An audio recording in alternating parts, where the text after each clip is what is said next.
Good evening from Palm Springs Stadium, the home of Palm Springs Power Baseball, as we are back here for the 21st season of the Palm Springs Power Baseball. Jayce, Cicinelli, Paveglio bringing you the coverage here today on the live YouTube stream of Power Baseball. Cole, Power coming in last season with their best winning percentage in Power history, finishing 30-1, claiming their 9th championship, their first of the California Premier Collegiate League last summer. What are the keys tonight to get back and continue what they capped off, their 19-game winning streak, trying to make it 20 tonight? I mean, it's pretty plain and simple. You just got to get to the opposing pitcher, the SoCal Mavericks, really quickly here tonight. It's a good team for the Mavericks. On the opposing bump, you got Chad Naff going out for the Mavericks. And you got Eby going on the mound for the Power. And wind's blowing in today a little bit. Not too much, but it's blowing in from left to right. So we'll see how it travels here tonight. But great matchup between the two teams, the Power and the Mavericks, making the trip from Irvine. And really good weather for baseball here tonight, too. It's not too hot here in the Coachella Valley. It was a little hot earlier today, right at 100, feeling like 97, though, here in the booth in Palm Springs, California. Jayce, great two teams matching up here for opening day 2024. Rocky, the Rams ready to go. You and I are ready to go. And about fans still trickling in, but as of right now, it looks like it's going to be a good crowd on hand tonight. Yeah, and where else would you want to be? Beautiful, not a cloud in the sky, perfect baseball weather. And this is arguably the most anticipated season for Power Baseball this year.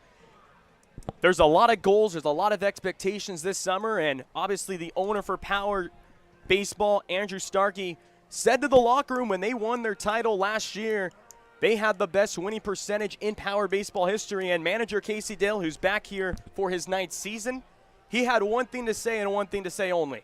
And to simplify that, it's we are trying to go undefeated this upcoming season. And talking to a couple players, couple returners, Mark Kirkland, Dalton Thomas, they have the same idea. They want to go undefeated. Obviously, to do that, game by game, don't look too ahead. Just stay with what is right in front of you. And obviously, Power, who they've beaten SoCal Mavericks last 4 times, and honestly, those games haven't been relatively close. Back in 2022, they won 18-6 and 10-0 in those 2 games, and in 2021, they swept them again, winning 21-8 and 11-9. So let's quickly take a look at the starting lineup for the SoCal Mavericks. Leading off in left field will be Oscar Juarez, batting second at first base, Kobe Wagasuma, batting third at second base, Cale Corridan. Batting fourth, the designated hitter, Nathan Macis. Batting fifth at shortstop, Jared Pugrad. Batting sixth behind the dish, Lucas Romero. And rounding out the 7, 8, 9 is Seth Mifflin in center field, Joey Towinkle in right field, and Isaac Miller playing the hot corner at third base. Starting pitcher on the mound for Power, it's going to be Trevor Eby. What a story for him from the Palm Desert area, the 6'2" right-hander, also attending Palm Desert High School. And he's been playing baseball. We talked about with him yesterday since 4 years old, and coming to PO, really the senior year of his Palm Desert high school career in 2021, and used to play with the Saddleback College for a couple seasons, and now has worked his way. And, you know, in those 17 appearances that he made at Saddleback with a 7-1 record, 45 strikeouts in the 60 and a third innings, and just a 4.03 ERA with a 1.26 whip. And he's a guy who he's used as a both reliever and a starter. His longest outing came back when he was still at Saddleback College on May 20, 2023, where he went 8 innings, allowed just 4 runs, no walks, no earned runs, and 6 strikeouts. And now, obviously, attending the University of Texas, Arlington. So we are ready to go for baseball. Jayce, Cicinelli, Paveglio. Here tonight is Oscar Juarez, the left fielder, leading off and in the batter's box. Trevor Eby here for the windup. Gets his sign, kicks and fires. First pitch. And that one misses low and in for ball 1. And you can already hear it here in Palm Springs, the chatter of the crowd. And you know baseball season's officially underway here in Palm Springs. 1-0 count. And that one, little slide piece. That one missed inside as well. 2-0 here to the leadoff man in Juarez. Oscar Juarez batting from the left side, representing the leadoff hitter. 2-0 delivery. That one misses inside as well. So 3-0 here to the leadoff man. And obviously, if you're Evie, try and bounce back here and try and prevent the free base. Definitely don't want to start the season giving up a walk. 3-0, and that one misses outside. So a 4-pitch walk to the leadoff man and Oscar Juarez, and that'll bring up the first baseman, Colby Wagasuma. Definitely not the way EB wanted to start his power season. 4 UTA in 4 1/3 innings of work. Gave up 3 walks for the UTA Mavericks. Now facing the Mavericks of SoCal here on opening night. So Wagasuma, who's a first baseman and a catcher, but playing first base tonight. First pitch he sees, and there's the first pitch in there for strike one. EB able to find the zone right back here to the 2-hitters. Wagasuma from Pearl City, Hawaii, attending West Cliff University. Definitely the way you want to bounce back after giving up a walk, pounding the strike zone. There's another one for a strike, 0-2. Good pitch right there, working the lower outside quadrant, and now he's got him 0-2. EB from the stretch, not a big lead over there at first for Juarez. Reached on a 4-pitch walk, now he takes a bigger step, and he doesn't go, 0-2. Slow chopper to first, and Kirkland will go to second for one, back to first. Try to get the stretch, just not in time. What a aggressive play by Kirkland at first there. That was really close, going for 2 there. Got it to Manji at short. Manji just not in time getting it back over to Kirkland, and Kirkland with the stretch just coming up a bit short, but 2 outs there on the 3-6-3 double play. So pardon me, it looks like it's a fielder's choice. Looks like he was not safe at first. 3-hitter Cale Corridan is due up, playing at second base, and he'll take a strike in there on the inside half. 0-1 to Corridan. Decent crowd here tonight, just about over 2,000 fans here for the opener here for Palm Springs Power. 0-1 from Edie. There's the off-speed pitch in there. Back-to-back batters now. He's been ahead, and he's got him right where he want him. 0-2 count. Edie has a couple pitches he can go to. He's got a changeup, a curveball, that's his best pitch. He has an occasional slider here and there, and obviously he's got his fastball as well that can reach the lower 90s. Pickoff attempt there to first, but Wagasuma gets back easily. 0-1 count, 1 out after the fielder's choice by Wagasuma. We were definitely hoping, though, for that double play. But Kirkland returned just a little slow. Looks like the scoreboard's wrong, and there it is. Now it's an 0-2 count, and that one's going to trickle foul here on the right side by the Mavericks dugout. So 0-2 again here to the 3-hitter Corridan. Corridan from Riverside, California, and attending from Arlington High School. Now goes to Orange Coast Community College. Didn't play a game in his freshman year. 0-2 delivery again, and this one's going to be fouled off to the right side. Keeps it alive, 0-2. Late on the fastball. I think we'll be looking for a changeup here or something off speed from EB. Outfield playing straight up, infield as well. Wind dying down, coming over the San Jacinto Mountains.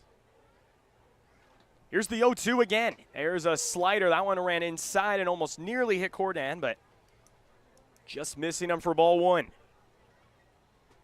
Decent at bat here for Corridan. Found himself down 0-2. Has fouled off a couple tough pitches on the outer half, and now EB trying to work on the inner half, but couldn't hit his spot that time. Juarez still at first. Or pardon me, that's Wagasuma. Next pitch goes upstairs, but doesn't get him to expand the zone, and count will run even now here to 2-2. Nothing game in the top of the first with the 1 out. EB working from the stretch. Infielders in their normal depth. Outfield playing a little bit deeper here with the 3-hitter Corridan due up. 2-2 count, 1 out. Next pitch, and there's the slider and the first strikeout for Power this season. And a strikeout looking for Eby. Sets down Corridan with the breaker for the second out. There's that good curveball that we mentioned. That's his best pitch, and he's been throwing that now after the first batter. Last couple hitters haven't really been able to find a lot of good relevance from that pitch, and he's going to keep going to it. So here's Nathan Macis, the designated hitter. Fastball misses way outside for ball 1. 1-0 count to the DH, Macis.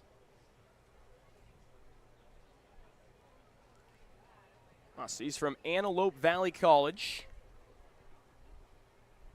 Only 20 at-bats. And next one is lifted out to right field, but playable. Walker Sanders kind of gliding. Now he misplayed it, and it's going to fall in. Looks like he lost it in the sun. Throw gets away, but pitcher covering the plate, and runners now will go to second and third. Sanders did not read that well off the bat. I think everyone's still getting used to the air here in Palm Springs and how the wind circulates the ball, and Sanders just didn't get to it in time. Tried to track it down, went off the glove, and eventually fell.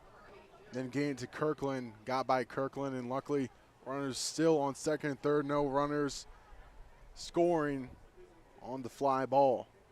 So it was ruled a hit, could have been an error as well, but anywho, Jared Pugrad now due up, the shortstop 5-hitter. Second and third, 2 outs. This one's rolled over to the right side. Tough play, diving, bobbled. Can he still have a play? He does. Dalton Thomas showing off the range. That will end the top of the first. 2 runners left on base, 1 hit, no errors, no runs scored. Go to the bottom of the first, no score from Power Stadium. We just got our best ever ratings from U.S. News and World Report. We're the #1 hospital in Riverside and San Bernardino counties. High performing in 17 common procedures from joint replacements to heart attack care. And for the first time, national ranking as high performing in 3 adult specialties. We're proud of these ratings, but what matters most, as always, is how we rate with you. Learn more at eisenhowerhealth.org/awards. There's something winning in the agua. Catch all the action at 360 Sports at Agua Caliente Casinos. Watch your favorite teams on our giant wraparound screens. See live scores on the LED sports ticker. Win big with our bar top games and enjoy great twists on bar food favorites. And with 3 premier casino locations, 360 Sports is the ultimate fan experience. For more information, visit aguacalientecasinos.com. Whenever you find yourself hungry for something real, simple, and true, we're here for you. That's what a hamburger's all about. Try our big, beautiful all-day menu with more than 70 delicious dishes and our award-winning 3-course brunch for only $29.99. At Palm Springs' most popular restaurant, there's always a party at Lulu. So we're back here for the bottom of the first here at Palm Springs Stadium. No score. Mavericks were threatening with 2 runners on, but were unable to score as Trevor Eby was able to get a ground out to end the frame. And take a quick look at the starting lineup here for Power. Eli Brown will be the leadoff hitter in left field. Aiden Torek in center field. Noah Blythe back at Power now for his 3rd year, Mr. Progressor at the DH spot. Mark Kirkland batting 4th, cleanup spot at first. Isaiah Mongi, the shortstop, batting 5th. Walker Sanders in the right field batting 6th, and rounding out the 7, 8, 9, Dalton Thomas at 2nd, Tyler Nelson at catcher, and Richie Amavisca at the hot corner batting 9th at 3rd. Pitching on the mound for the Mavericks, your right-hander Chad Naff. It's Chad Naff coming here on the bump here for the Mavericks. Snap from Colorado Christian College, and he's made only a couple starts in his college career. 17 innings. He's allowed 19 earned runs, 14 walks, 13 strikeouts, and an ERA of 10.06. Guy who will give up the long ball here and there. He gave up 4 as well. As we mentioned, Eli Brown, leadoff hitter for Power. So who bat from the left side? And Power trying to do what they did a lot last year, and that was scoring first in ball games and staying ahead throughout the year. We mentioned in the Open a 19-game winning streak, capping off their 9th championship out of the 19 seasons that they've been around. So their 20th season being played with the COVID season being canceled, but 21st season as a franchise. So Eli Brown stands into the box.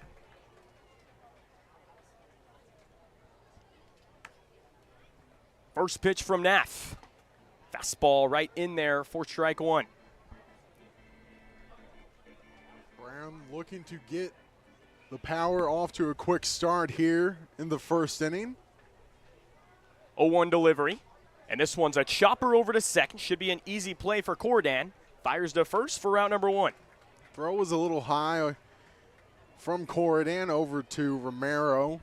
Romero keeping his toe on the base for the out.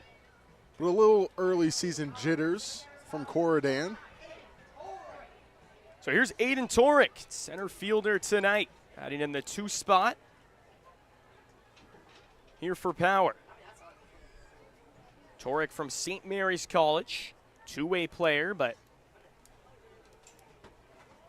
batting here from the right side. He takes way inside at 4-1. Torek, the red shirt, just finished his sophomore season. There's 30 at-bats at St. Mary's, batted .267, 8 hits. 3 of those for extra base hits, including 2 homers. That one misses low away. 2 balls and no strikes.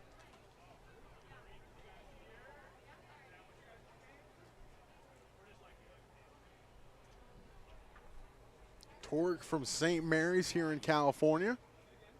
2-0 delivery. That one's fouled straight back to the netting. 2 balls and a strike. From Santa Ana, California. Trying to get the first hit of the season here for Power here in 2024. As we mentioned, 30-1 last summer for Power. Best season in Power history. Trying to repeat that. Have another good year. That one misses low and away. 3 balls and a strike. Right in the driver's seat on deck, Noah Blythe. The best hitter on Power last year. 3rd time now for Power. This will be his 3rd year, and here comes the 3-1. That one's rolled over sharply to second. Took a bad hop, and that's going to be an error. So Torek will reach on the E4, and first base runner for Power here this season. Took a nasty hop, as you mentioned. They're giving Torek or Corridan the error, so no official hit still for the Power here in 2024. But good job by Corridan to keep it in front of him, even with how nasty of a hop that took. Yeah, and now it brings up Noah Blythe. Designated hitter we mentioned, best hitter on Power last season, led a lot of offensive categories, a .388 batting average, led the team in hits with 47 doubles, 25 RBIs, and 26 runs scored. First pitch swinging, there's a high drive, blasted into left center, but it looks like he got under it. Center fielder Seth Mifflin will put him away, camped under it for round number 2. That one went a mile high.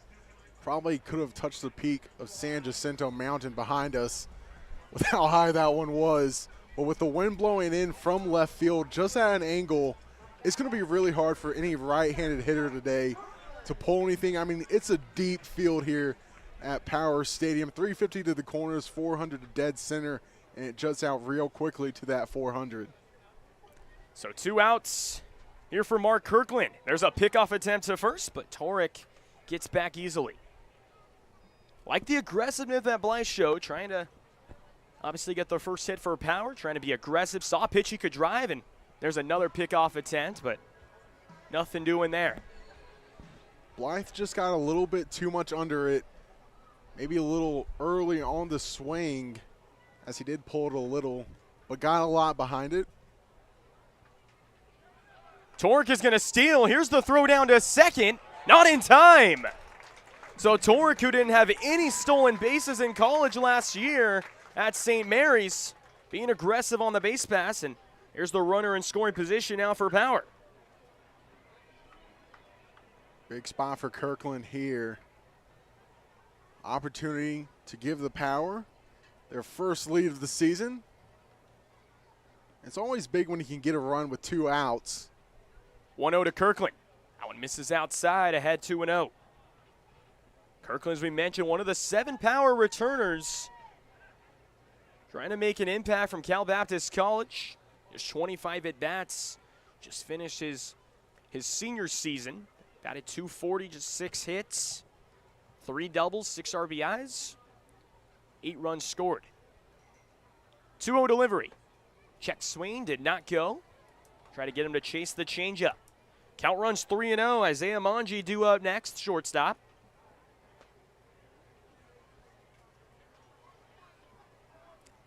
Crowd keeps coming in. It's getting more and more. Here's the 3-0 delivery. And there's a high towering drive, right field but playable. Tewinkle and battling the sun, but able to put it away for out number 3. So no runs, no hits. 1 base runner left on base. We're through 1 here at Power Baseball Stadium. No score. Desert Air started right here in the Coachella Valley in 1954, and we've been welcoming customers to our family ever since. With nearly 70 years of proven trust, dependability, and experience, we've got the AC and heating expertise to help you all year round. Plus, our factory-trained technicians provide well-informed maintenance, repairs, and installation, so you get our industry-best products with industry-best service. Contact our family at Desert Air. We'll make sure you live comfortably, always. Like a family setting, you know, we come and we get into conversation, and it's comfortable here is what I guess I'll say. It's comfortable. The hot cocoa has whipped cream and sprinkles in the whipped cream in the hot cocoa. Very family oriented. You know, they cater to the kids. They got the coloring books and crayons, and they have kid-sized stuff about almost for everything that you would want. So young and old, everybody can enjoy it.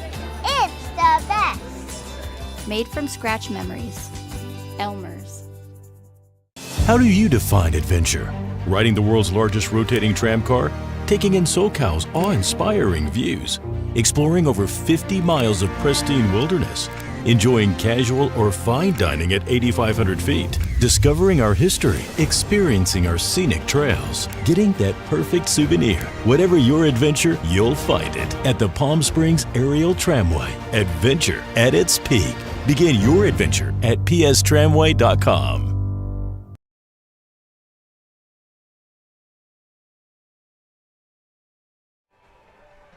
As we're back here for the top of the second, here from Palm Springs Stadium. No score so far here between the Mavericks and Palm Springs Power. It's the Mavericks with their 6, 7, 8 hitters, Lucas Romero, Seth Mifflin, and Johnny Tewinkle. It's Trevor Eby back out there for the second inning. Didn't mention in the open, but obviously first game of the year, Eby, it will be on a pitch count as well as the other Power pitchers. As Eby's supposed to go 50 to 60 pitches. See if you can go out there and give you 3, 4 good innings here tonight and get that offense right back on the field and strike early.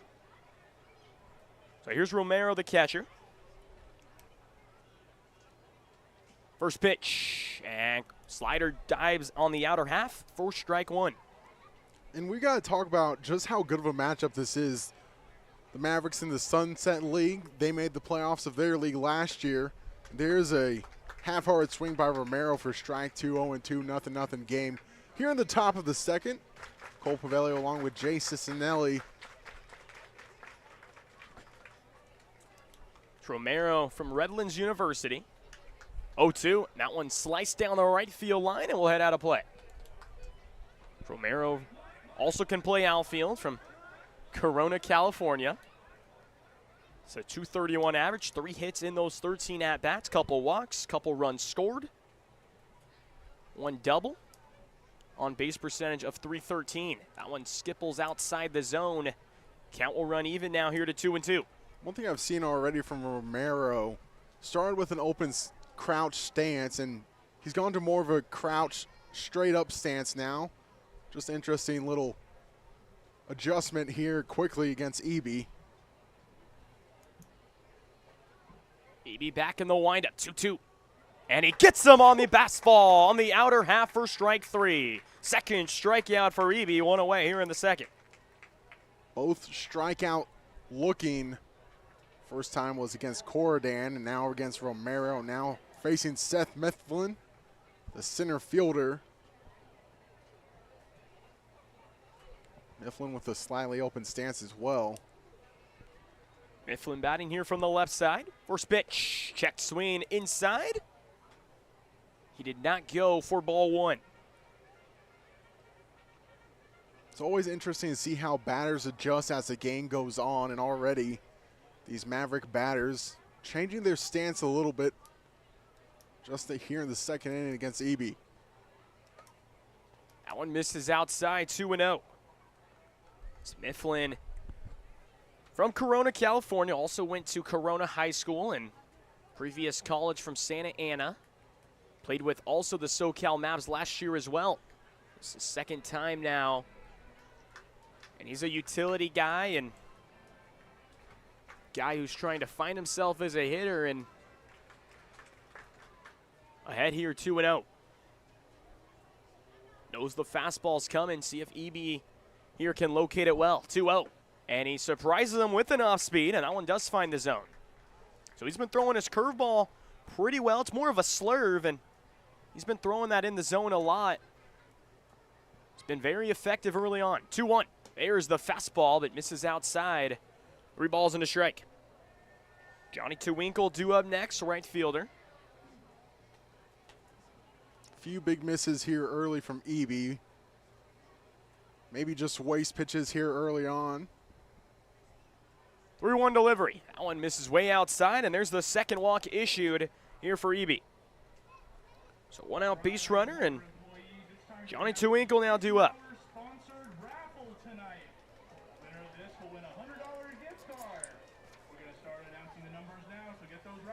Fans for 55 years, the Old Spaghetti Factory has been family owned and operated. Visit today and start your own family tradition with affordable meals, excellent service, and a beautiful setting. Old Spaghetti. 1 out here in the top of the second. Runner on first, Seth Mifflin. Eby facing T. Winkle. Pickoff attempt with a big lead, but off throw as it had to pull Kirkland off the bag. A little bit of a better throw and lower, might have had him. Definitely would have been a close call for the umpire. 2-man umpiring crew here in tomorrow. For opening weekend. Next pitch, that one skipples in the dirt for ball 1. Jerry Romero behind the home plate umpire tonight, and John Mejia, the base umpire. It's a 2-man crew here. California Premier Collegiate League. Second year now Power has been in this league, and first time winning the title last year. Next pitch. That one catches the inner half. Fastball dotted for strike 1. T. Winkle thought that one was a bit close. Leaned out of the way. And Eby so far looking like he's going to be a pitcher that will force the batters into uncomfortable positions. Pitching inside. Next pitch. That one's a high chopper off the glove. Ricocheted. They go the short way to second, and that's the only play. Good job, good range there from Dalton Thomas on the ricochet. They're able to get it out here for out number 2. 0-1 to 4-6 for the out on Johnny T. Winkle for out number 2 on the fielder's choice. Great job by Eby to get some leather to it on the fielder's choice. Yeah, definitely able to slow it down. Was a little bit of a harder chopper than we've seen from a couple previous balls put in play, but still able to get an out, a big out, and keep that runner out of scoring position. And now to Winkle at first with 2 away. Here's Isaac Miller, third baseman here for the Mavericks. Batting here from the right side. First pitch, and fastball finds the zone on the inner half. No balls and a strike. Miller playing the hot corner, third base. The a freshman from Westcliff University. Next pitch, there's a high chopper to third, tough play, and Maviska makes it look easy, fires across the diamond, and that will end the frame. We're through an inning and a half here from Palm Springs Stadium. No score here on the stream. Outdoor living in the Coachella Valley is spectacular, and Tessera is the premier builder of outdoor living spaces in the desert. Nobody does it better than Tessera. From one end of this valley to the other, from Palm Springs to Rancho Mirage, Palm Desert, to Indio and La Quinta. For 35 years, we've created the ultimate in outdoor living, landscaping, pools, and patios, so you and your family can enjoy each other. Live well. Live Tessera. Whether you're building, landscaping, renovating, refreshing, or simply researching, rent the right size tools for your size jobs. In store, online, or in-app at Sunbelt Rentals, where tools rule.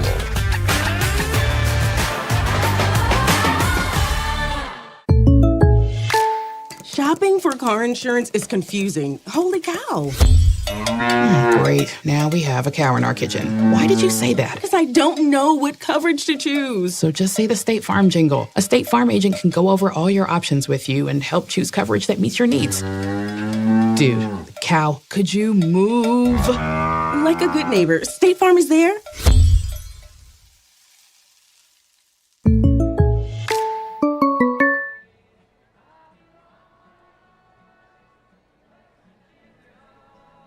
Back here for the bottom of the second. Middle of the order due up for power, Isaiah Monge, Walker Sanders, and Dalton Thomas. Good first inning worked for the Mavericks pitcher and Chad Naff, who's able to work away out of a one-out error and a stolen base and was able to get out of a jam with a couple fly balls. Still no hits here for power, and Isaiah Monge steps up to the box looking to provide the first hit of the season for power. Definitely want to get that off your back sooner rather than later for the power.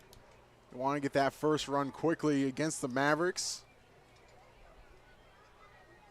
First pitch, and Monge belts one into center field, shallow and running out. It was kind of off the end of the bat, weak contact, and quick out number one. One pitch and one out. That's how you draw it up if you're Naff and Coach Hoffman for the Mavericks. Quick one pitch, one out. That's sounded good off the bat, but haven't mentioned Allwood Bat League here for the California Premier Collegiate League. So here's Walker Sanders in right field, and he hits one sharply through the 5-6 hole on the left side. There's the first hit of the season here for the Power, Palm Springs Power.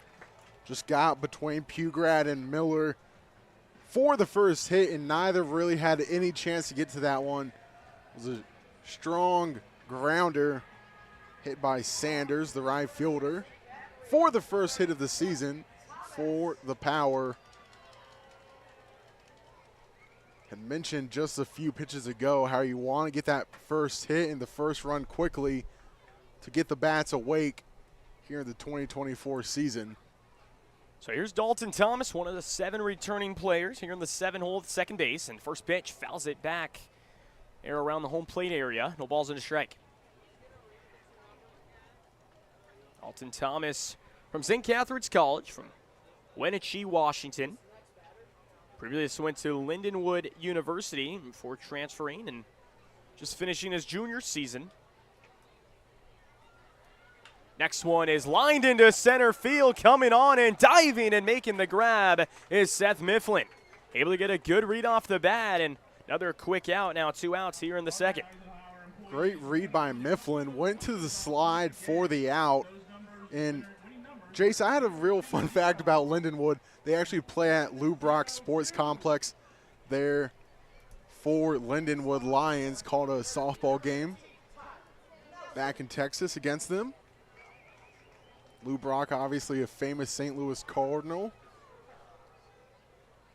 known for stealing bases. And Tyler Nelson, first pitch going. And there's Sanders stealing the bag, and the throw not in stolen time. base right there. How about that? Right on cue. Sanders. So second stolen base already. You're already starting to see the aggressiveness on the base pass here for Power. So Tyler Nelson now with a 1-0 count and trying to get the first RBI and run of the season here for Power. And with it being early in the game, you've got to take that advantage of being aggressive early on. It's not late in the game. Not dire if you lose an out, but obviously you want to keep everyone on the base pass best to your ability as that one's fouled off. Well, ball and a strike now here at Tyler Nelson, Westcliff University. 6'2" catcher behind the plate tonight, batting .254 from Westcliff University and 67 at bats. Had 17 hits and 4 extra base hits, 3 of those for home runs and 8 runs driven in. 1-1 delivery. That one misses outside. 2 balls and a strike. And Nelson here facing a few of his teammates from Westcliff. The Mavericks team has a handful from Westcliff. Here's the 2-1 delivery. And that one is whacked way out into left and out of play. Way out in front there on what Nelson was, and count will run even now. Deuces wild, 2 balls, 2 strikes, and 2 outs in the inning. Sanders still at second. Just looking for a base hit. Don't have to do too much here for Nelson. Just trying to get that bat on the ball. And big gap down the right field line as the outfield shaded a few steps to the left. Definitely playing him to pull. Checks the runner, 2-2. Got him on the off-speed pitch. Struck him out swinging. First strikeout of the game for Neff, and that will end the frame. We're through 2. No score from Palm Springs Stadium.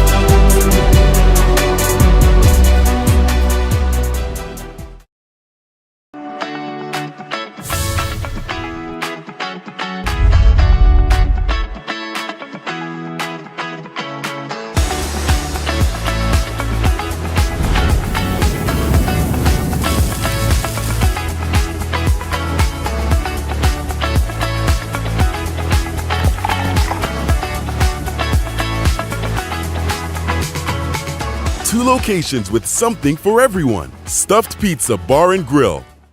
Building your business is no small undertaking, and you need the right team by your side. Whether you're just getting started or expanding nationwide, Pacific Premier Bank is here to support your business every step of the way. As your trusted banking partner, we can help guide you down the right path with customized solutions designed for your business. We'll help you achieve the success you deserve. Pacific Premier Bank. Let's build your future together.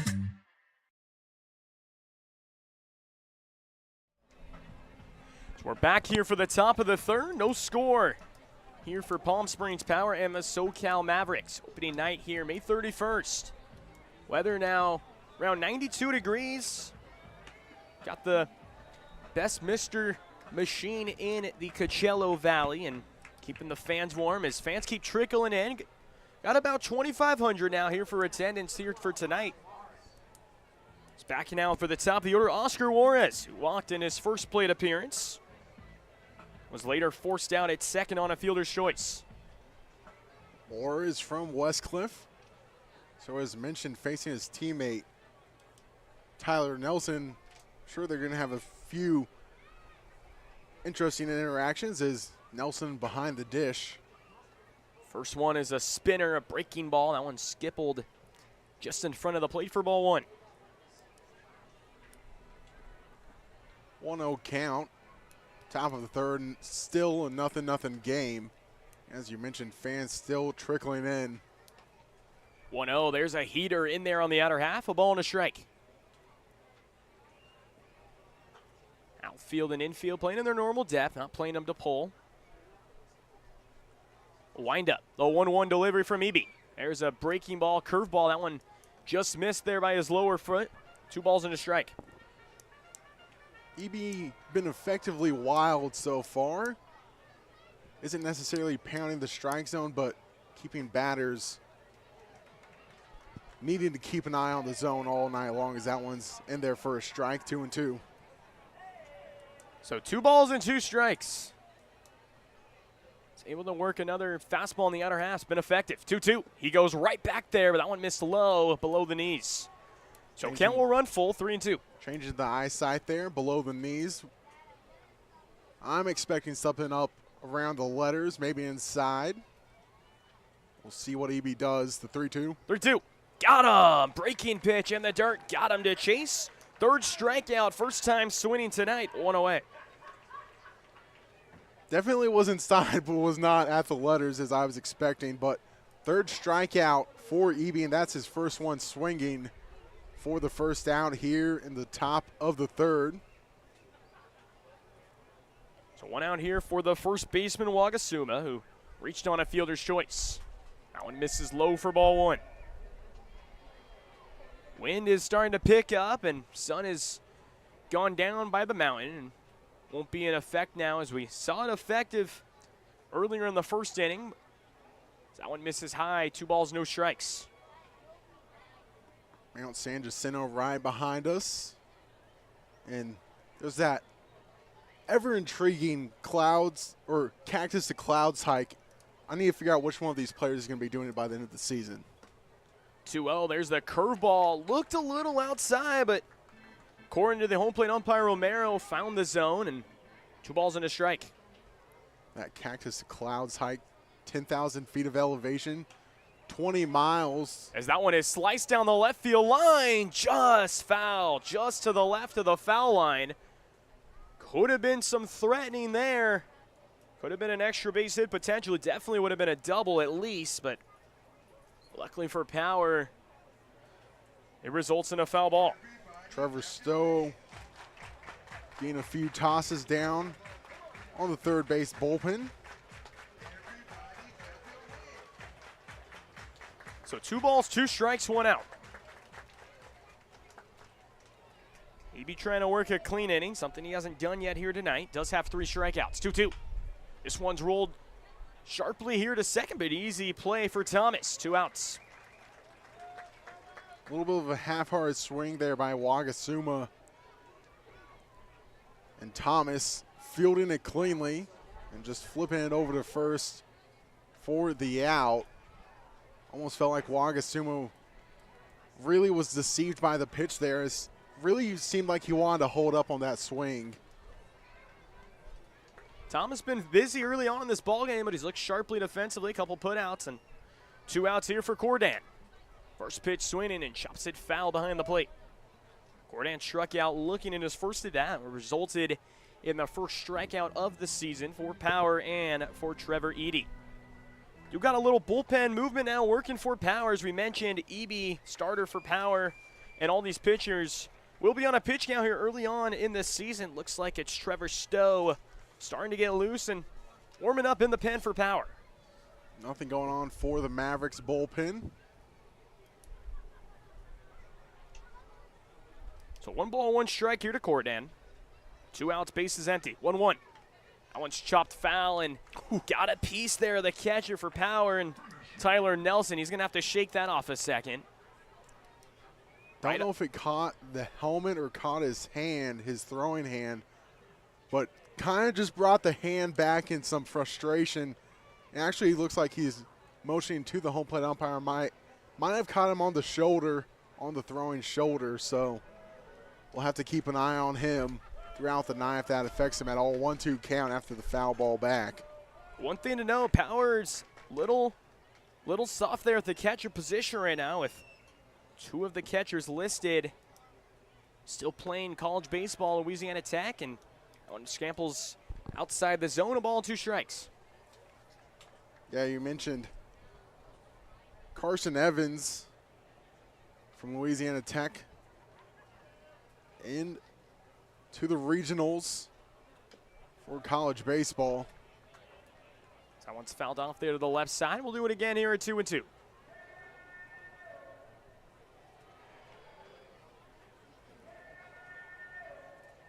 And more players will be coming throughout the summer for the Power, and we're excited to see them, Jayce. I mean, this is a great team already, and this is going to be a phenomenal team by the end of the summer. That one is lined and past the diving Kirkland down the right field line. Cordan is thinking to. He's going to head there. Here's the throw to second. Not in time. Walker Sanders, decent throwing arm. Almost had him, but Cordan showing off a little speed in the 3-hole, and he's able to hustle it in for a 2-out double. I mean, you mentioned great diving effort by Kirkland, but it really was a liner that just hit right where Kirkland was diving to, and so that would have been an amazing play if Kirkland got to it, but just a little slow on the dive and maybe a little behind it allows the double for Cordan.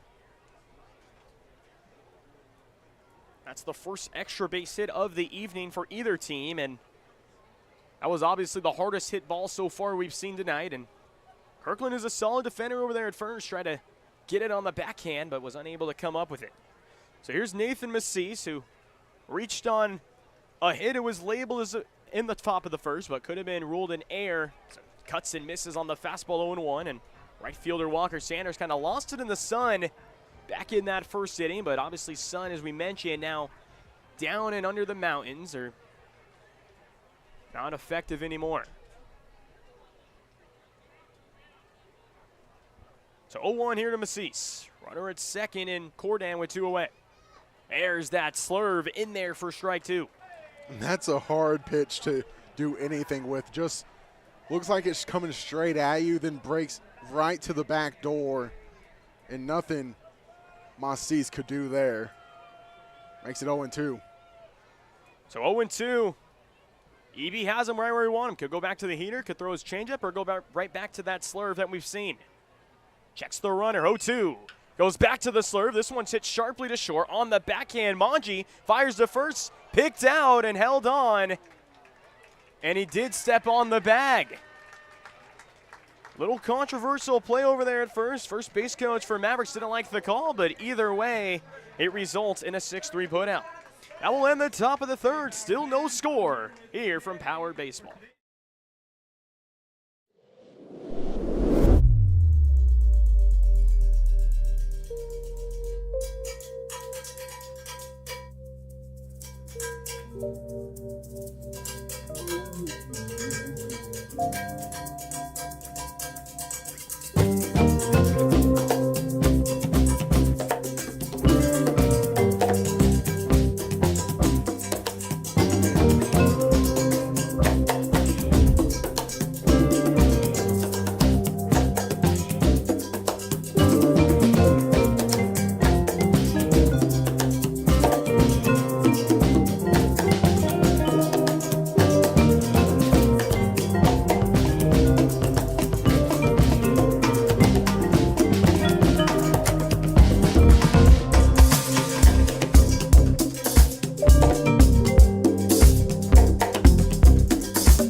Bottom of the third, still no score if you guys are just joining us. Just 3 hits total in the game so far. Mavericks with 2 and Palm Springs Power with just 1. So that one hit, lone hit for Power, and they're trying to do some damage. So that hit was off the bat of Walker Sanders back in the second, and they've had 2 runners at scoring position first 2 innings with an error in the first, and Tark was left stranded, and obviously Walker Sanders was stranded as well in the bottom of the second.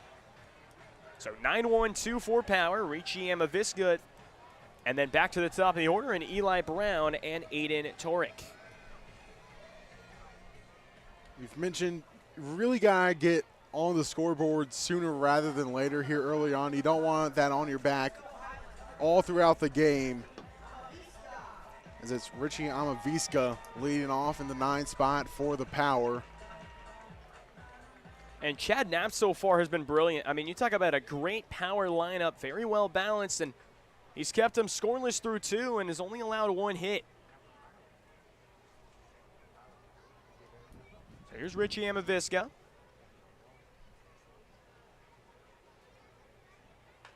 First pitch, that one's a chopper foul down the left field line. From the New Mexico Highlands College and previously played at College of the Desert. Another one of the returning players for Power and from Indio, California. 0-1. Here's a slider that just misses the inner half, a ball and a strike. Power, a lot of players from College of the Desert, obviously manager / head coach Casey Dill, one of the coaches there at College of the Desert. 1-1, that one's gonna wrinkle foul and right to the Snag Power dugout. there by Mark Kirkland though on the first base side or third base side, keeping his teammates safe. There in the third base dugout at Power Stadium in Palm Springs, 1-2 count. Here's the 1-2, and he gets him on the off speed. Struck him out, back-to-back strikeouts. 1 away here in the bottom of the third. Back to the top of the lineup. Eli Brown. Ground out victim in the first. Be looking to bounce back here. Batting in the third. Eli Brown 0 for 1 was a 4-3 put out on his first plate appearance, and he takes a fastball in the inner half for strike 1. Brown trying to get a little rally and try and get Power on the board. That one misses low and in for ball 1. Pretty consistent strike zone so far for Jerry Romero. He's been calling more pitches more to the left side of the home plate than the right. Here's the 1-1. And that one just misses outside. 2 balls and a strike here to Eli Brown. You talk about the strike zone so far. Obviously depends on where the umpire sets up. Some like to set up right over the catcher's head. Some set behind the shoulder. It just varies ump to ump. But so far a rather consistent zone. As it's 3-1 now as that one was low. Yeah, 3-1 count. And we talked about Power last season pretty briefly in the open. Finished 30-1, their best winning percentage season in Power history. And so we wait that, the 3-1. That one misses inside for ball 4. A 1-out walk for Aiden Tarek. But, you know, this is a team that doesn't play from behind a lot. And, you know, that championship game, they defeated Inland Valley Bucks, dominating fashion 11-1. And we talked about it. They're currently riding a 19-game winning streak from last season, trying to make it 20 tonight. And they've just been dominant. So Aiden Tarek reached on an error in his first at bat, later still a base, but was stranded. So he's 0 for 1. First one misses inside for ball 1.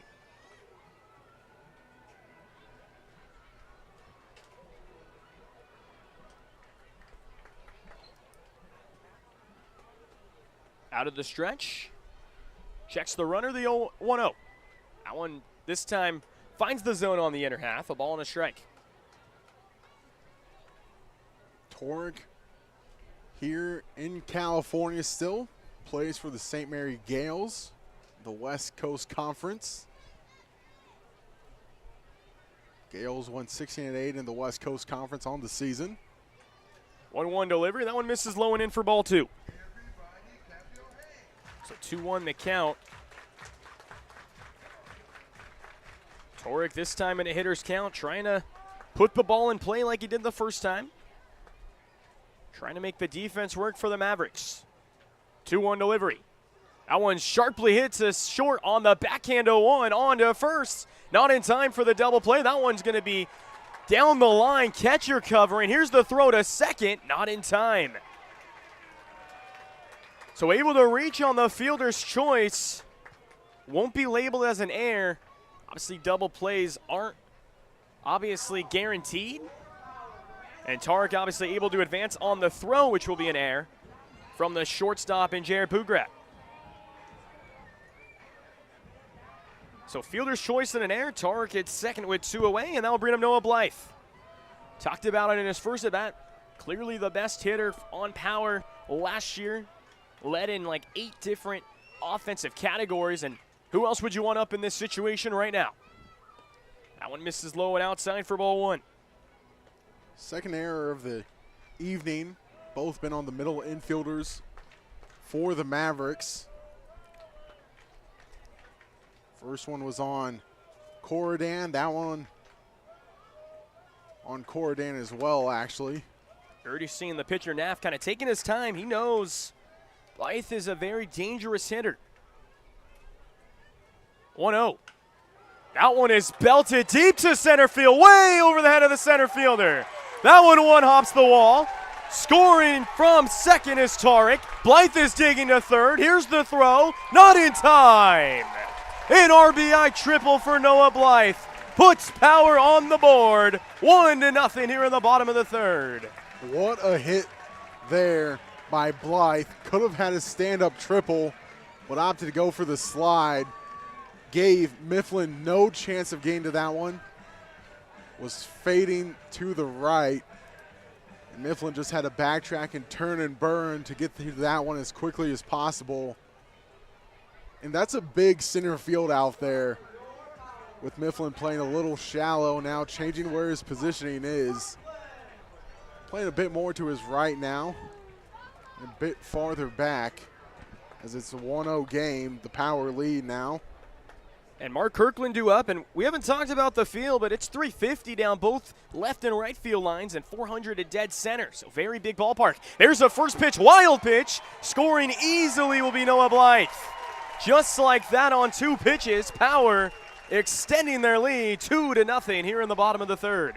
That's how quickly this game can get to you. I mean, you give up one big hit, you make an error or two, and then the score inflates on you quickly, and this is what's happening right now to Chad Naff, as it's a 2-0 game, and just one of those being earned. 1-0 to Kirkland. Swung on and fouled back to the backstop. 1 ball, 1 strike. Mentioned Power doesn't like playing from behind a lot. They always strike first in most games, and so far tonight it's been the story. You get 2 here in the third, and 2 runs now on 2 hits, and you're trying to keep adding on runs. And that one is drilled down the right field line. Fair ball into the corner. Kirkland will easily get to second. He's thinking 3, and he's going to go 3. Here comes the throw, offline, and he's in there. Back-to-back triples for the Power, and they are cooking here in the third. I mean, Jayce, I said it. You give up 1 hit, you give up 2 hits, it can be all right, but when your defense behind you isn't making plays, that makes your life as a pitcher so much harder. This is what's going on right now for Naff. Looks like one body is starting to get maybe just loose down there in the Mavericks bullpen. Not really warming up, but just getting some light stretching is the whole infield being called in by Coach Hoffman. There's Dylan and Derek Hoffman for the Mavericks. Dylan Hoffman also the head coach for Westcliff. That's why so many Westcliff players are playing for him here this summer as well. But 2 outs with Kirkland on third, looking like he needs an oxygen mask as he's huffing and puffing for the big first baseman. Talked about second time through the order now. First time you were starting to see maybe a little jitters at the box, but this inning they've exploded. So that one is in there for strike 1 to Isaiah Manji. Lined out to second back in the second inning, so he's 0 for 1. Starting to hear the crowd get into it. Something to cheer for. Power with 2 runs in this inning, leading 2-0 here in the bottom of the third. Kirkland at third base with 2 outs. Out time called from the hitter Manji. And it's so good to see how many fans are here tonight on this Friday night. So many things to do in Palm Springs, but coming out here to support the Palm Springs Power and really a good crowd on hand. I think it's got to be to the Misters, keeping everyone cool. I mean, we're feeling it up here in the booth. They've got to be feeling it down there in the stands. So many great things around here at the ballpark to do, though. Yeah, talk about a lot of good concessions. Bounce house for kids as that one misses low to Manji. And we witnessed it as far as the businesses goes. Walking around the area, They love to support their Palm Springs Power baseball team. Next pitch to Manji.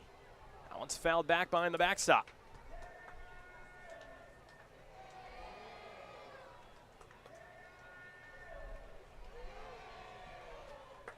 Manji last time up, popped out to Corridan at second. That was that little flare just behind the second base bag. Manji trying to come through and provide another run. This one is lined to third. Bad hop and a base hit into left.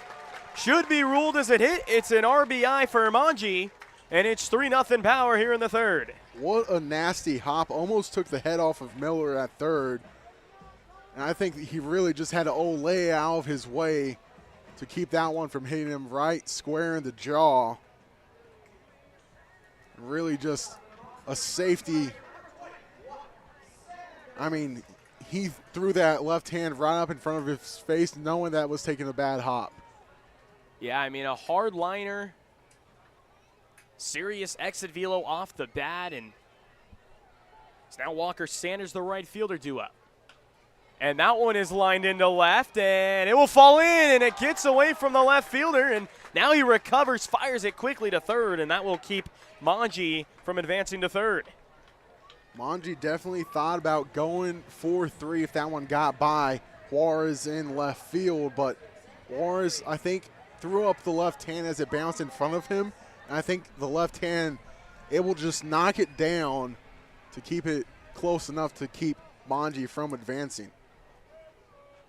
So 4 straight hits for the Power, and you're not really seeing relievers start warming up tosses. You're seeing them stretching, so Nath will continue to throw here in the third. Does have 2 outs in the inning. First pitch, misses low and inside to Dalton Thomas. He lined out to center his first at bat, put a good swing on the ball, but center fielder Seth Mifflin had him played perfectly.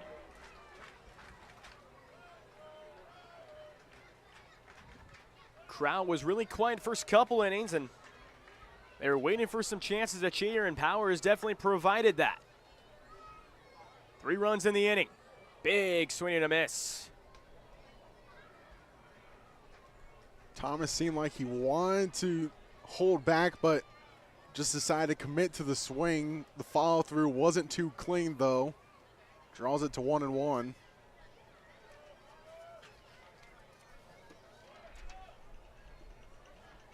One pitch. That one in the dirt, but cleanly blocked there for the catcher, Romero. Able to keep that overthrown breaking pitch right in front of him. Good block. Count goes to 2-1. Good stop there by Romero to get out of the crouch. Knock that one down and keep it in front to keep runners from advancing 90 feet. That one was spiked about 5 feet in front of the dish. Next pitch, there's a line drive, base hit into right field. They're going to send home Manji. Here's the throw to the plate. In time to get him. What a throw from Johnny Twinkle in right. Able to gun Manji at the plate. As that will end the inning, but Power with a big inning, a 3-run inning, puts them on the board. And after 3 here at Palm Springs Stadium, Power on top, 3-0.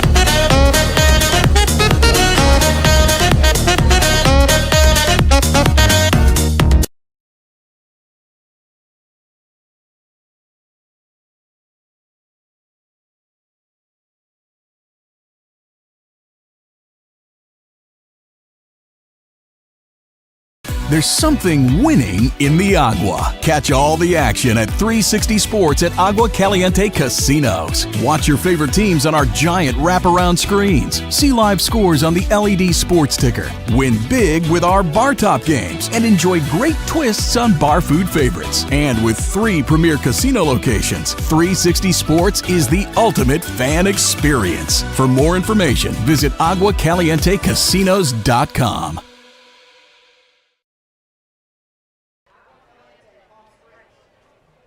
Trevor Stowe now on the mound as I'll be taking over play-by-play for these middle innings. Jayce Cicinelli will be my color analyst here in the middle innings as Trevor Stowe now towing the rubber for the Power as it's 3 full innings done in the books for Trevor Eby. Went no runs allowed, 2 hits, and 3 strikeouts for Eby on the evening as Trevor Stowe now towing the rubber.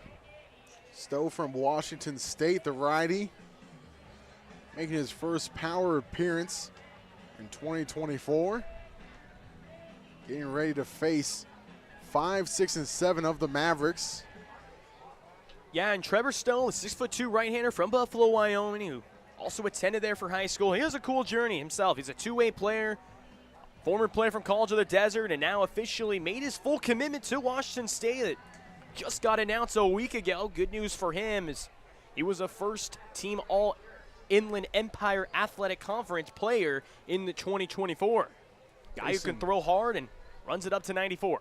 Pew grad, he'll face first as the first one from Stowe is yanked outside for a 1-0 count. Pew grad on the night, grounded out in the first. The 1-0 count quickly from Stowe, flared to right field, drops into right field, and there's a hit for Pew grad as it dropped in the Bermuda Triangle between Sanders, Thomas, and Kirkland for Pew grad's first hit. Yeah, and Pugrad just able to stick the bat out there as a fastball well located on the outer half, but he's able to kind of get a bat out there and kind of off the end of the bat, but he's able to put enough power on the swing and able to get it just over the first baseman Kirkland's head. Backstop Lucas Romero now up to bat from Redlands University.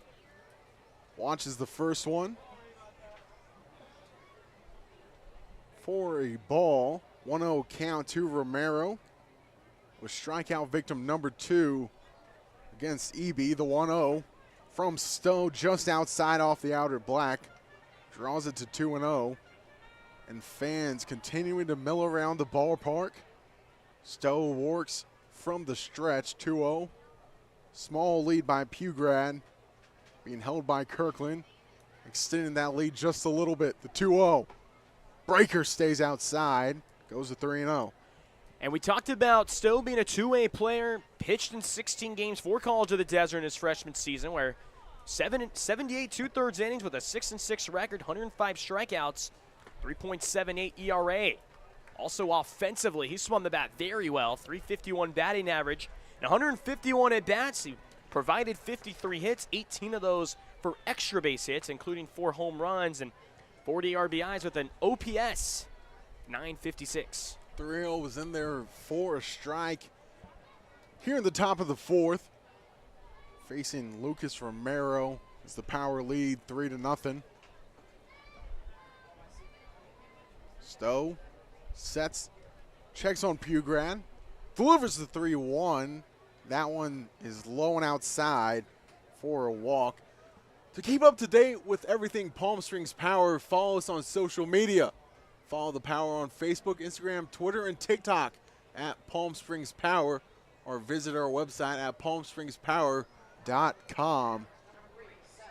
Also, make sure to get out to Palm Springs Stadium here in beautiful Palm Springs, California, if you have the ability to. Pugrad on second after the walk. Romero on first. Stowe delivers that one just above the letters to Seth Mifflin. Walked back in the second. And this is a big at-bat here for Stowe, who gave up a bloop single and a walk, and you're trying to get back in the count and provide some strikes. Let your defense work. 1-1 after that. Breaker catches the zone.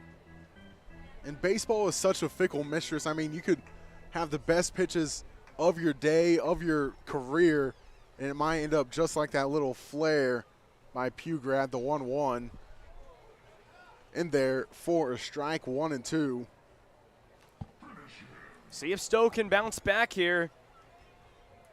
Well represented right-hander, one of the better right-handers around the area, and We mentioned first-team player last year. 1-2, sets down Mifflin for the strikeout, looking for out number one. Big out there for the first out here in the top of the fourth. Power lead 3-0. And Johnny Tewinkle, right fielder, up to bat now. And there's that slider. Stowe we didn't mention, but he does have a slider, a very good one, and that was sharp and dropped right in the zone, and Mifflin was left just looking at it for strike three. Last time Tewinkle was up, we had that fielder's choice that went off the leather of Eby. The 1-4-3 for the fielder's choice. That one outside went to 1-0. Tewinkle, player to watch for his college. Really a great player there for Colorado Christian. 2-0 as that one misses as well. But Tewinkle, one of the players to watch for this Mavericks team throughout the year as they compete in the Sunset League, so we'll see him this one time. 2-0. Catches the outer zone. Moves it to 2-1. And you're seeing a little rustiness so far on the mound for Stowe, a guy who usually is around the strike zone, but so far, first four batters he's faced, he's been behind the count, hasn't thrown one first pitch strike yet. Big lead there by Pugrad. Gets charged back, charged on by Arvinska. Goes the short way for the putout, and they go to first for the double play. The 5-4-3 double play, inning ending. One Maverick stranded, no runs on a hit, no errors, one left on. The Power lead it through 3.5. 3-0 here on Palm Springs Power Network. There's something winning in the Agua. Catch all the action at 360 Sports at Agua Caliente Casinos. Watch your favorite teams on our giant wraparound screens. See live scores on the LED sports ticker. Win big with our bar top games and enjoy great twists on bar food favorites. And with 3 premier casino locations, 360 Sports is the ultimate fan experience. For more information, visit aguacalientecasinos.com. Hey Power Baseball fans, looking to hit a home run against pests in your home? Rudy's Pest Control is your winning choice. Rudy's Flex 80/90 Pest Control Plan offers effective and affordable protection with just 5 visits a year instead of the usual 12, so you'll have more time to do what you love.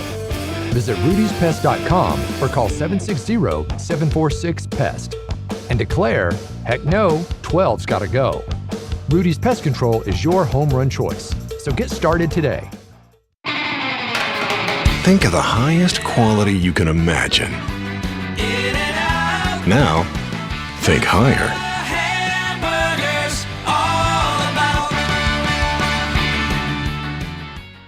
Try our big, beautiful all-day menu with more than 70 delicious dishes and our award-winning 3-course brunch for only $29.99. At Palm Springs' most popular restaurant, there's always a party at Lulu.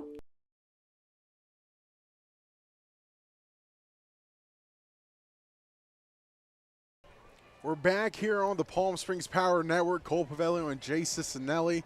We enter the bottom of the fourth. The Power looking to tack on to their 3-0 lead. 8-9-1 due up. Tyler Nelson, Richie Amaviska, and Ellie Brown. Richie Amaviska led it off last inning. Started with a strikeout facing Naff. Then the big inning started with a walk, an error, back-to-back triples, and 3-run scoring, Jayce. So big third inning there for the Power and Casey Dill. And now Coach Hoffman's Mavericks have got to keep the Power quiet here in the middle innings. Yeah, and you saw it in that bottom of the third. 8 hitters came to the plate, and obviously Tyler Nelson, who's leading off this inning, he was the only batter not to bat in that inning, and finally, as we mentioned, the second time around. But I think the most surprising thing that I'm seeing right now is Naff is still out there on the bump, and they were hitting him very hard and very well. You are starting to see some bullpen movement, but just a little surprising that he's still out there to start this bottom of the fourth. Coach Hoffman trusting in Naff here. Facing the backstop. It'll be interesting to see how Coach Hoffman attacks Tyler Nelson here. Obviously, Nelson, a player for Hoffman during the collegiate season. The first one from Naff, making Nelson stand upright. 1-0 count. See if Power could try and get some more runs. They saw Naff well, as we mentioned last inning, and see if Nelson could provide it. Start off this inning. On the inside, Black goes 1-1. Coach Hoffman coaching with his brother, Derek Hoffman. It's Derek and Dylan. Dylan, the head coach. 1-1 count. Naff fires and swings and misses. Tyler Nelson 1-2. And Jayce, obviously, you're from the California area, so you know the Hoffman name well, actually. Their uncle, Trevor Hoffman, amazing closer for the Padres, and their dad, a amazing baseball player and eventually a coach, is going down swinging. There is Nelson for the Padres. Their dad, Glenn Hoffman, a baseball player in his own right, but eventually really got going as a coach for the Padres and Dodgers. And what a baseball family, the Hoffmans, though. I mean, you got Derek and Dylan, and then you got their uncle Trevor. You have their dad, Glenn Hoffman. And I mean, Trevor Hoffman, one of the best-known closers in all of baseball, is now Richie Amavisca facing Naff for the second time. Pops it up right side. Charging on is Romero in the foul territory. And I think he just was watching out for the fence there for a foul, strike one. But yeah, and going back to the Hoffman comment, you know, you got a guy in Trevor Hoffman who's arguably the second best closer of all time, over 600 saves, a career 2.87 ERA, and just Mr. Padre, a guy who just came in and you knew once he was coming into that ninth inning, he was going to shut the door. That circle change every time, every pitch. That circle change, no one could hit. I mean, it's one of those pitches in baseball. You know what's coming. It's like Mariano Rivera's cutter. You're not going to hit it regardless, as this one is flared. Center field chasing on is Mifflin, and Mifflin will drift under it for the second out. I mean, you could put that up there with, I think, probably top 10 best pitches of all time in baseball. I mean, you got Moe's cutter, you got Hoffman's circle change, you got Kershaw's curveball you got to throw up there, you got Nolan Ryan's fastball. So many great pivotal pitches. And the Randy Johnson slider. Hoffman's is right up there as Ellie Brown watches the first one for a ball. But, I mean, imagine growing up with your dad being a great player and then your uncle being a great player as well. This Hoffman brother duo, great legacy, and they're carrying it on in their own way now, being coaches at Westcliff and now coaching for the SoCal Mavericks. 1-1 count after the last pitch. Yeah, and then Amavisca going back to the last batter, just was kind of out in front and was able to poke it into center, but obviously a little weak contact off the bat. And if you're Power, you don't want to go 1-2-3 after that big inning, trying to get a little two-out rally going. You do have the top of the order and Eli Brown up right now. Popped up left side, and camping under it is Miller, circling around the base, but catches it for the third out. Power go 1, 2, and 3. No runs, no hits, no errors, and no one left on. Power lead it through 4, 3-0. We head to the fifth here on the Palm Springs Power Network. Shopping for car insurance is confusing. Holy cow. Great. Now we have a cow in our kitchen. Why did you say that? Because I don't know what coverage to choose. So just say the State Farm jingle. A State Farm agent can go over all your options with you and help choose coverage that meets your needs. Dude, cow, could you move? Like a good neighbor, State Farm is there.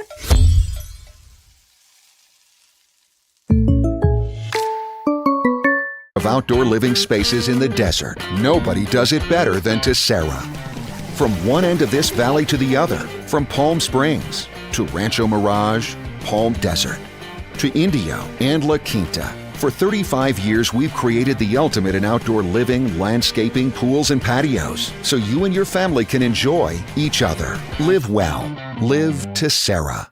Desert Air started right here in the Coachella Valley in 1954, and we've been welcoming customers to our family ever since. With nearly 70 years of proven trust, dependability, and experience, we've got the AC and heating expertise to help you all year round.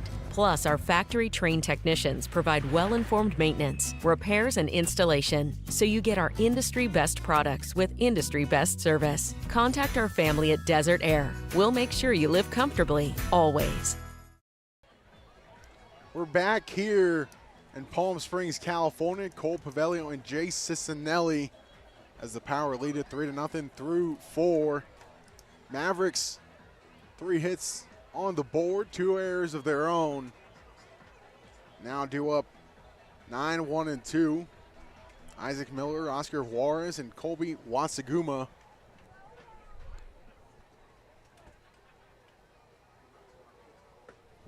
That's the first pitch from Stowe to Miller is low, but catches the knees for a strike here in the 5th. Chopper right side, field on a few hops by Thomas, and flips it easy over to first for the out. 4-3 if you're keeping score at home. And Oscar Juarez now up to bat, a walk and a strikeout. So far in the evening, wearing the hoodie popping out of his jersey. Blue jerseys for the Mavericks, gray pants. Good job there for Stowe, able to get that first quick out. Not a lot of pitches used. We mentioned he obviously had a free pass issue last inning, had a walk, and threw a little more pitches than he would like. 1-0 high chopper left side. Amaviska lasers it over to Kirkland for out number 2. And what a high chopper. We've seen a lot of high choppers here in game 1 of the season. It's now Colby Wagasuma up to bat, a fielder's choice and a ground out. And how about that arm strength? You talk about an absolute bullet. We've seen that a couple times now from Amaviska, and he continues to show off his arm over there in the hot corner. First one from Stowe to Wagasuma, just a bit outside. Goes all the way to the backstop. Did not give Nelson a chance to get to it. The 1-0. Breaker in there for a strike in Wagasuma. Questioning the call, 1-1 now. 2 outs here in the top of the 4th. Power lead 3-0. Another breaker, but did not break, kept up high. Goes to 2-1 to the first baseman. Wagasuma, slightly open stance, wearing the shin guard. The 2-1 from Stowe. Off the handle, drops into left field, a little flare, and Wagasuma reaches first. Yeah, just a fastball in the outer half, and he just, again, like we've seen a couple times, just able to poke the bat out there on the kind of the end of the bat, and he's able to get it into left field, just in front of the left fielder Eli Brown, and another 2-out knock. Just the 4th hit of the game, though, for the Mavericks. Power pitching's been exceptional up to this point. Kale Corridan in the 3rd spot. Batting again, watches the first one outside, 1-0 count. Corridan so far, strikeout and a double. Mavericks' 2nd game of the season. They started earlier this week. Came away with the 18-9 victory. 1-0 goes to 2-0. That one was low and outside. Mavericks competing in the Sunset League, Power in the California Premier Collegiate League, the CPCL, the 2-0. Slurve called for a strike. Goes to 2-1. 2 outs here. Stowe looking for the 3rd out. Looking to enforce some soft contact. The 2-1. Stowe fires. There on the outer edge. Corridan talking with the home plate umpire now after that call. And Stowe looking for the K. Looking for just his second K. 2-2 handcuff swing. Slow dribbler charged on by Monji. Gets it over to first for the third out. No runs on a hit. No errors. One left on for the Mavericks. The Power lead it 3-0 as we head to the bottom of the fifth here on the Palm Springs Power Network. How do you define adventure? Riding the world's largest rotating tram car? Taking in SoCal's awe-inspiring views? Exploring over 50 miles of pristine wilderness? Enjoying casual or fine dining at 8,500 feet? Discovering our history? Experiencing our scenic trails? Getting that perfect souvenir? Whatever your adventure, you'll find it at the Palm Springs Aerial Tramway. Adventure at its peak. Begin your adventure at pstramway.com. Family setting, you know, we come and we get into conversation, and it's comfortable here is what I guess I'll say. It's comfortable. The hot cocoa has whipped cream and sprinkles in the whipped cream in the hot cocoa. Very family oriented. You know, they cater to the kids. They got the coloring books and crayons, and they have kid-sized stuff about almost for everything that you would want. So young and old, everybody can enjoy it. It's the best. Made from scratch memories. Elmer's. We just got our best ever ratings from U.S. News and World Report. We're the #1 hospital in Riverside and San Bernardino counties. High performing in 17 common procedures from joint replacements to heart attack care. And for the first time, national ranking as high performing in 3 adult specialties. We're proud of these ratings, but what matters most, as always, is how we rate with you. Learn more at eisenhowerhealth.org/awards. Back here on the Palm Springs Power Network on YouTube, Cole Paveglio and Jayce Cicinelli alongside you as the lights starting to take more of an effect here at Power Stadium. Historic Power Stadium, former home. The Los Angeles Angels spring training, seen the likes of Mario Mendoza, obviously, as a coach for the Angels, but due up for the Power now here in 2024. 2, 3, and 4, Aiden Torek, Noah Blythe, and Mark Kirkland. Watches the first one, Torek, for a ball, 1-0 count. Naff still on the mound for the Mavericks. 1-0 from Naff. Fly ball, drifting foul, and that one goes out of range of Romero at first. Draws the count to 1-1. Yeah, and going back to the Palm Springs Stadium, is 75th anniversary this year. Started and built here in 1949. It was originally called the Polo Grounds, and Gene Autry moving the Angels out here and establishing them as a franchise 1961 to 1995. 1-1 hard grounder, left side. Pugrad swallows it in the fielded on a hop by Romero just in time for the out on the 6-3. And how about that pick over there from first? I know you would like that, Jayce. I know as a former first baseman. Colby Wazama doing the dirty work. A good play on the backhand from Pugrade, and Wazama able to do the rest. Noah Blythe, the DH now, up to bat. Flew out, had a triple RBI, eventually scored on a pass ball back in the third. Laces that one foul to the right side. Right in the heart of Palm Springs, this Power Stadium. We've got the library right next to us. We've got Sunrise Park right behind us. And, I mean, such a great location here as the 0-1 is delivered from Naff. As Blythe watches that one low, goes to 1-1. Got downtown just a few blocks over. But, I mean, this is why so many fans are out here for opening night. Even though so many things to do here in the Coachella Valley, the 1-1. Handcuff swing, fielded by on a few hops by Corridan. Gets it to first for the second out. Seen a few swings that just have really caught the batters off guard. Really little handcuff swings.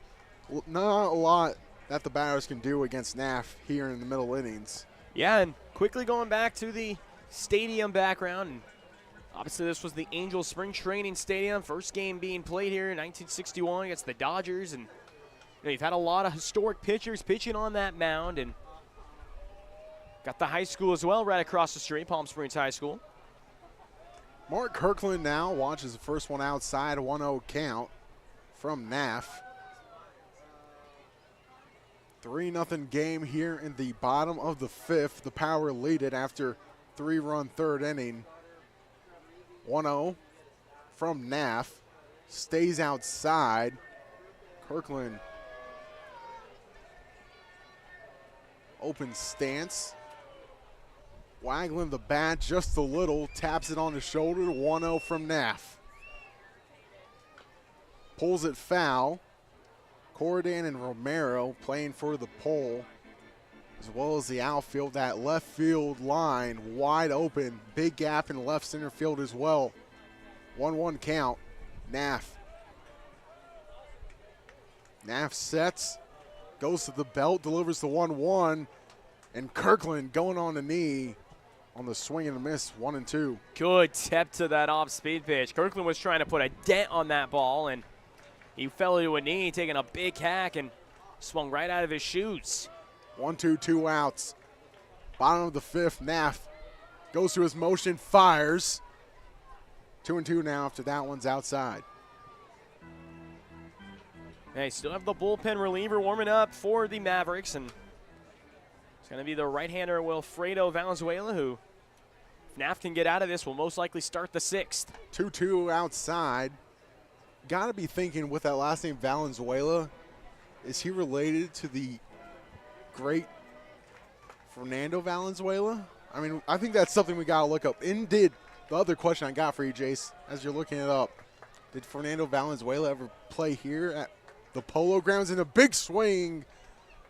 And they're just saying Kirkland caught a piece of it to stay alive on the 3-2, but obviously Fernando Valenzuela, the lefty, for the Dodgers, famous for the screwball. Looks like Wilfredo, though, a righty in his own right. Screwball really gone out of existence almost. Brent Honeywell, I think, is the only pitcher in my modern baseball idea. Is that one? They're saying Kirkland goes around for the third out. That's 3 up and 3 down for the Power. We'll get back to Valenzuela after the break. No runs, no hits, no errors, and no one left on. We head to the sixth as the Mavericks are due up on Palm Springs Power Network. Whether you're building, landscaping, renovating, refreshing, or simply researching, rent the right size tools for your size jobs. In store, online, or in-app at Sunbelt Rentals, where tools rule.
Two locations with something for everyone. Stuffed Pizza Bar and Grill.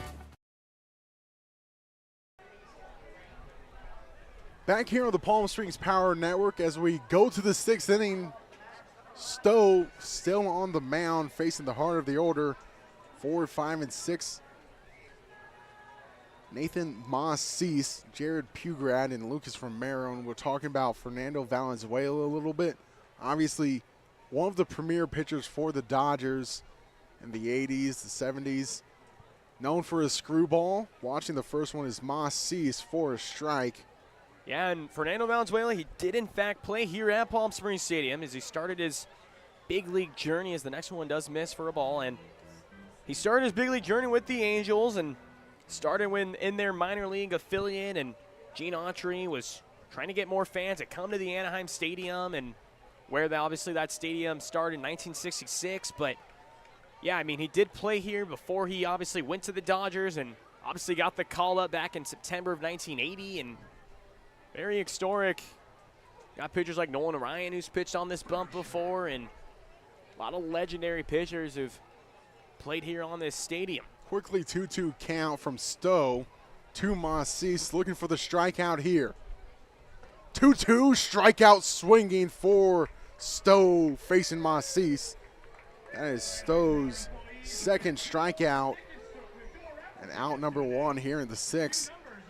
Obviously, Jayce, you're a big Angels fan, so I know it's heartbreaking for you that Valenzuela wasn't wearing the red and white of the Angels, went to the blue and white for the Dodgers, but you're from the Anaheim area. I'm from the San Antonio area back in Texas, so Valenzuela actually kind of has a connection to all three of us when you include the stadium, me and you as well.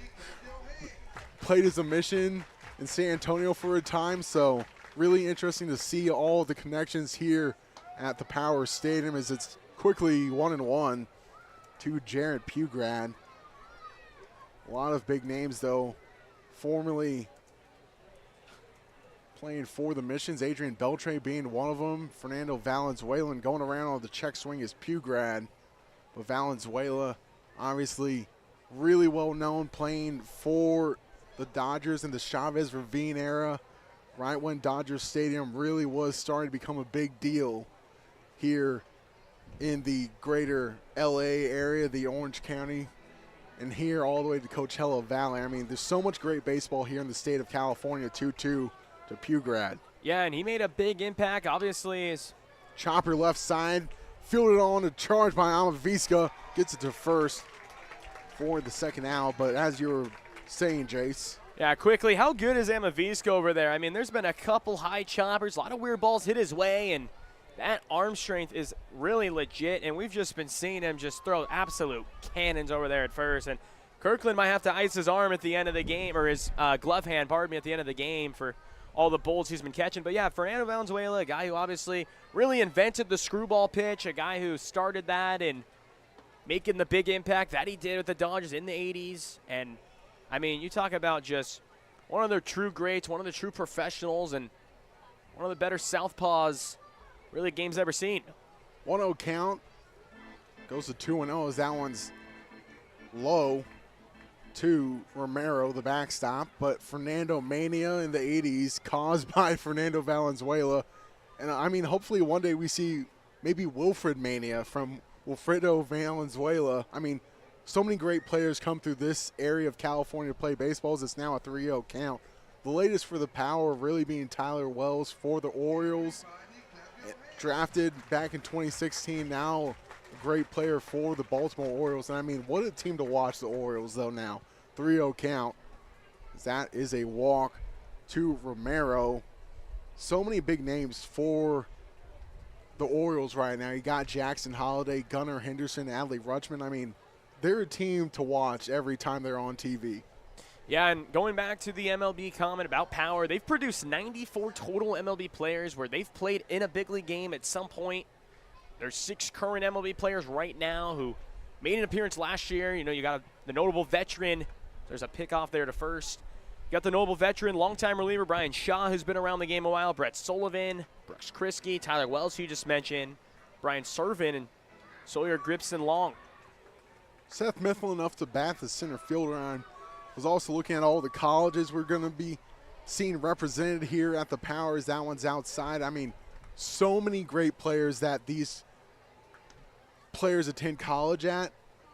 The list is kind of unfathomable of where these guys go to school. Mike Schmidt being one of them. You got Tony Gonsolin at another one. The 1-0 from Stowe inside, dusting off Mifflin, goes to 2-0. But, I mean, we're in the heart of baseball country here in Coachella Valley with the Mavericks playing us tonight. And the Power, you mentioned almost the century mark number of players making it to the majors, the 2-0. As that one takes a nasty bounce off of Nelson. They're actually saying it hit Romero or hit Mifflin for the hit by pitch. So runners on first and second now for the Mavs. Yeah, and that's just a pitch that just got away from Stowe. Obviously was behind in the count and tried to make a good pitch, but missed inside. It looked like a slider, and you are starting to see another bullpen movement now for the Power, and is Connor Batzer, who is warming up in the pen, another right-hander for Power. And see if Stowe can get out of this jam. 2 on, 2 out. No one warming up in the bullpen really firing yet for the Power. Is just now pitches thrown down the Power bullpen down the third base side, a 1-0 count to T-Winkle. T-Winkle, really a great player for Colorado Christian, adding over 300 there in the great state of Colorado. I mean, when you're in the state of Colorado, obviously really easy to be a great hitter, but I mean, 9 home runs for T-Winkle. I mean, college baseball is not any easier than major leagues to hit home runs, so really a great all-around hitter. T-Winkle watches that one for a strike, goes to 1-2. Yeah, touching on the state of Colorado, you know, the only team with obviously the Pac-12 coming to an end, but they were the only current team to not have a baseball team.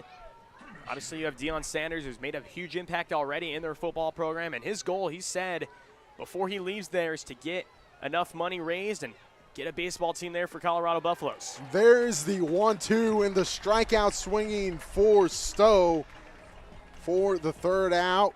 No runs, no errors, 2 left on. And the Power lead at 3-0 after 6, and Jayce Cicinelli will be taking over again when we get back to the 7th. But we're heading to the bottom of the 6th right here on Palm Springs Power Network.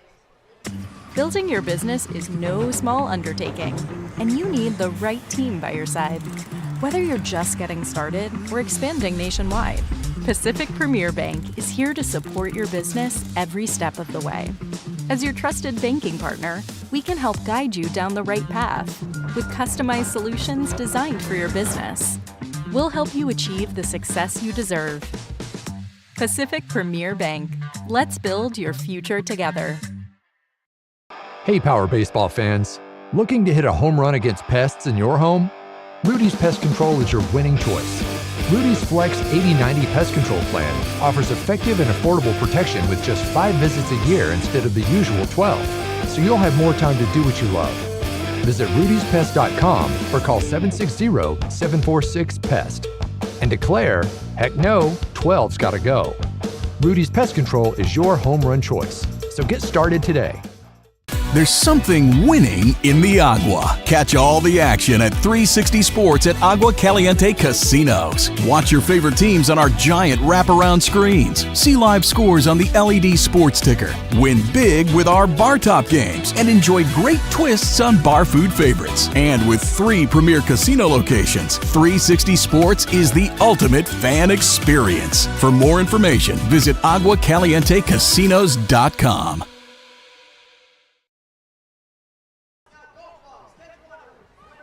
Nighttime starting to take full effect here in Palm Springs Power. As you can start to just barely see the mountains off to the distance. You can see the sun setting off to the west, and the crowd getting ruckus here in the desert as they want the Power to score some more runs, as the Power currently lead 3-0 over the Mavericks, as it's the heart of the order.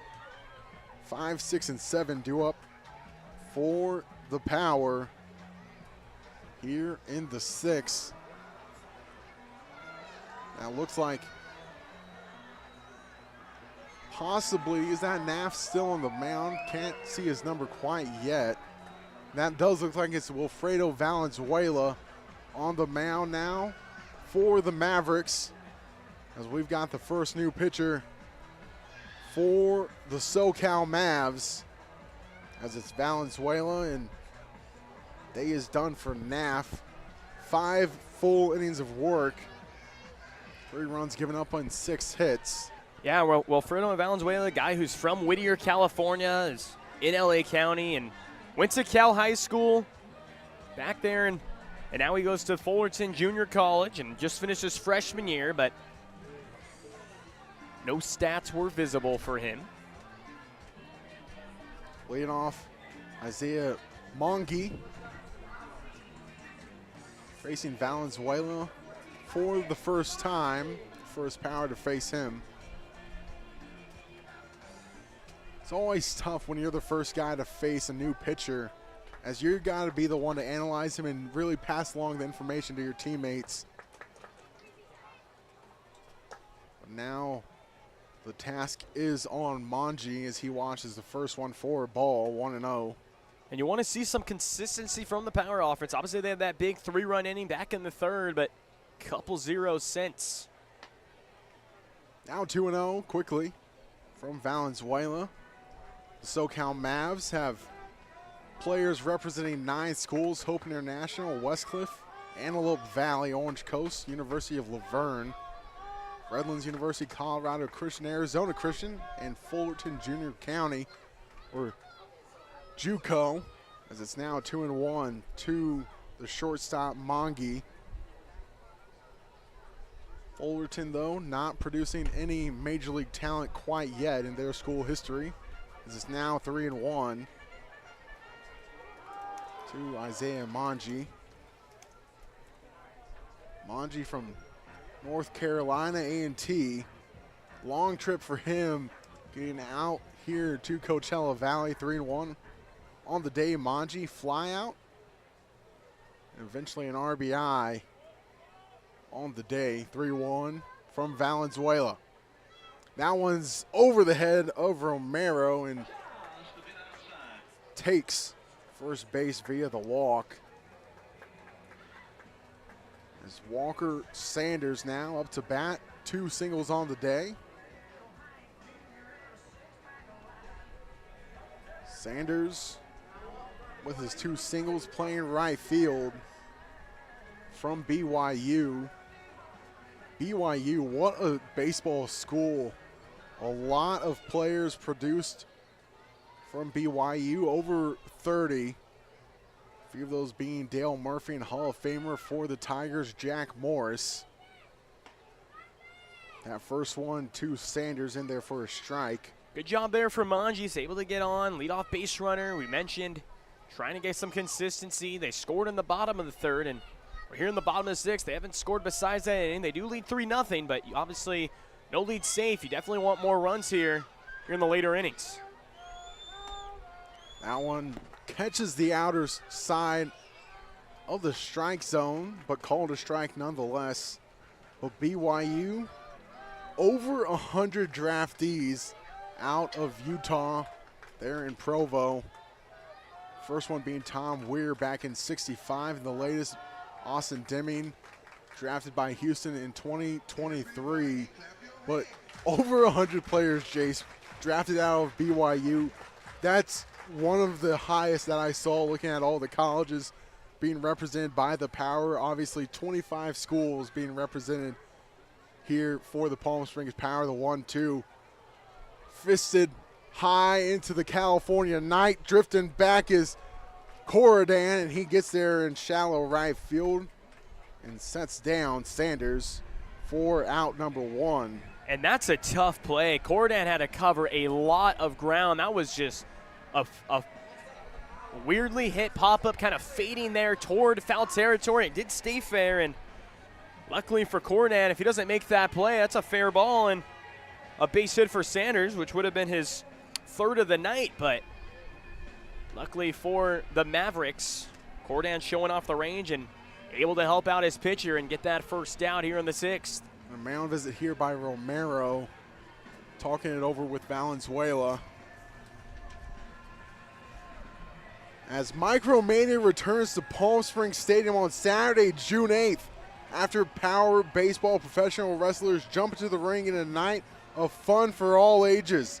Micromania presented by the Dragon's Den and Summer Baseball, all for the price of admission. Purchase your tickets at the stadium box office on game night on June 8th. as the mound visit done by Romero in Valenzuela. Now up to bat, Dalton Thomas. Obviously tonight we got post-game fireworks. Chopper left side. Pugrad goes to second. That's the 6-4-3 inning-ending double play. And just like that, we're heading to the back third, and Jayce Cicinelli will be taking over for the final 3 innings. The Power lead it 3-0 through 6 full innings of work on the Palm Springs Power Network.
Top of the 7th, 3-0 Power on top, and new pitcher on the mound for Power. It's going to be the right-hander Connor Batzer.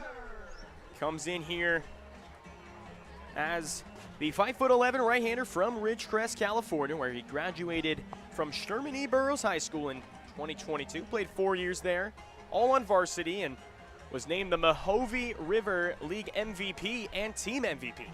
Had a tremendous high school career on the mound. Threw over 168 in the third innings and posted an incredible 2.99 ERA with 207 strikeouts and a 60 walk ratio, while opponents hit just 239 off him. Now going to Cal State San Bernardino at the college level. He's made 25 appearances and pitched in 44 innings. Does have a 7.16 ERA, 28 strikeouts, 16 walks. Used as a full-time reliever, and longest outing at the college level has just been 2 innings.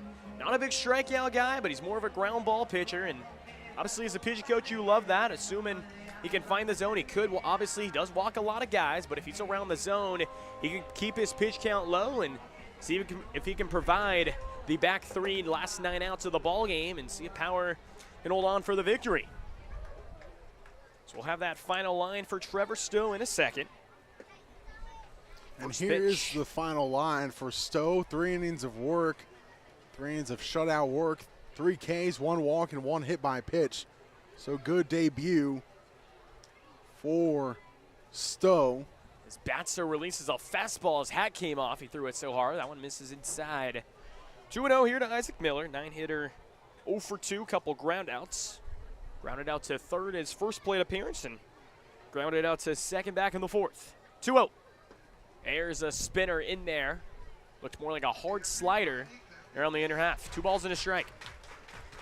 Wind gusting a little bit here from the left side. Coming over Mount San Jacinto. 2-1 check down, no swing. Goes to 3-1. Yeah, 3-1 count here to leadoff man, and Oscar Juarez due on deck. 3-1. There's a high chopper to short. Fielded on the play and makes the firing throw. Manji making it look easy, 1 away. That left side of the infield showing off their arms today here in opening day. Amavisca and Manji both having to shoot a few lasers over to Kirkland. And you mentioned he might need to be icing that left glove hand by the end of the night. Yeah, Power, very clean team. They play very great defense, and they've been showing it off tonight. A lot of weird kind of dribblers, high choppers we've seen in this ball game. Not a lot of hard hit contact, though, and obviously you love that if you're the pitching coach, as the first one is fouled back to the right side. Oscar Juarez 0 for 2 with the walk. Walked back in his first plate appearance. Later struck out and grounded out to third in his last plate appearance.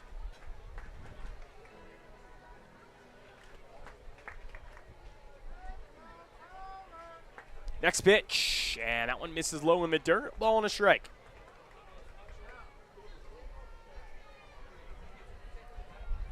Infield, outfield playing in their normal depth. Right field kind of shading in a little shallower than you would think with a left-hand hitter up. Next one, breaking pitch misses outside. 2 balls and a strike. Colby Wagasuma due up next. Will be followed by Kale Corridon if they get that far, the Mavericks. That one is belted to right and a base hit. Hard line drive off the bat. And Juarez is on. Second time he's been on, but this time via the single, his first hit of the ballgame. I mean, just a great piece of hitting there. Got the barrel out in front of it and poked it all the way to Sanders, and it dropped in front of him. And Juarez with his first hit of the night, as Colby Wagasuma now digs in for the Mavs. Power only had 20 errors all season last year in the 31 games, and first pitch to Wagasuma's in there for strike 1. He's 1 for 3, reached on a fielder's choice, grounded out to second, and singled in his last plate appearance back in the top of the 5th. Next pitch, fastball misses outside. 1 ball, 1 strike.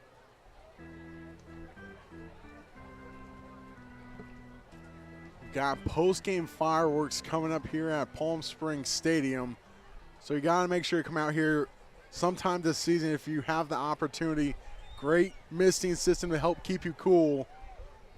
And it cools off a lot here in the desert at nighttime as a foul ball there at the plate. 1 ball, 2 strikes. Look like it got another bit of the catcher there. Tyler Nelson has been battling back there. A couple times he's had that happen to him now, and umpire will give him some time to shake it off. Couple good promotion nights. We mentioned $3 beer nights on Tuesdays, and obviously $4 margaritas on every Wednesday. Kids Days on Wednesdays and Fridays, and bring the whole family this Saturday to a Palm Springs Power game. Kids get in free every Saturday at the Palm Springs Stadium. Jack in the Box Kids Night with all kids 12 and under. So next pitch is chopped foul behind the plate. And kids 12 and under will receive free admission. Games start at 7 with tickets available at Palm Springs Stadium box office. Affordable fun for the whole family every Saturday night this summer with Palm Springs Power Baseball.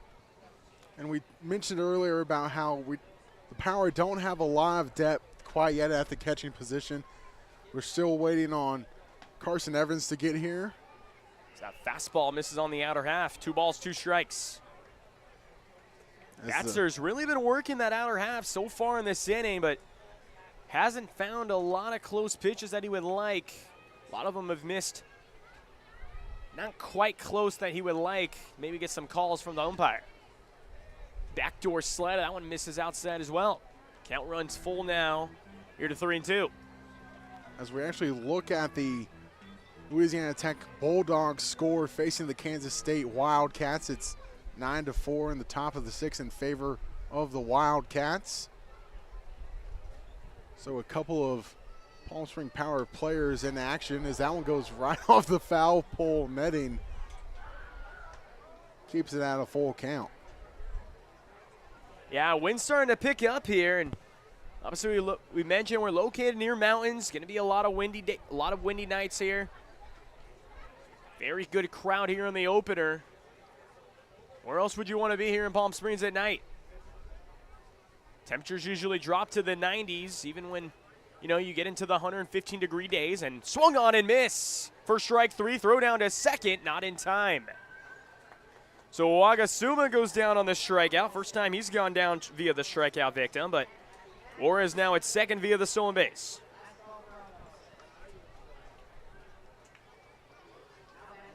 So 2 outs, runner at second in Juarez, and that will bring up Kale Cordan.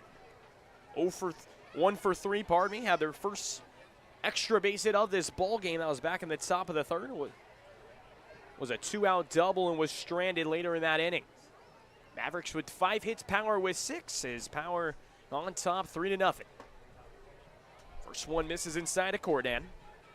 Top of the 7, 2 outs.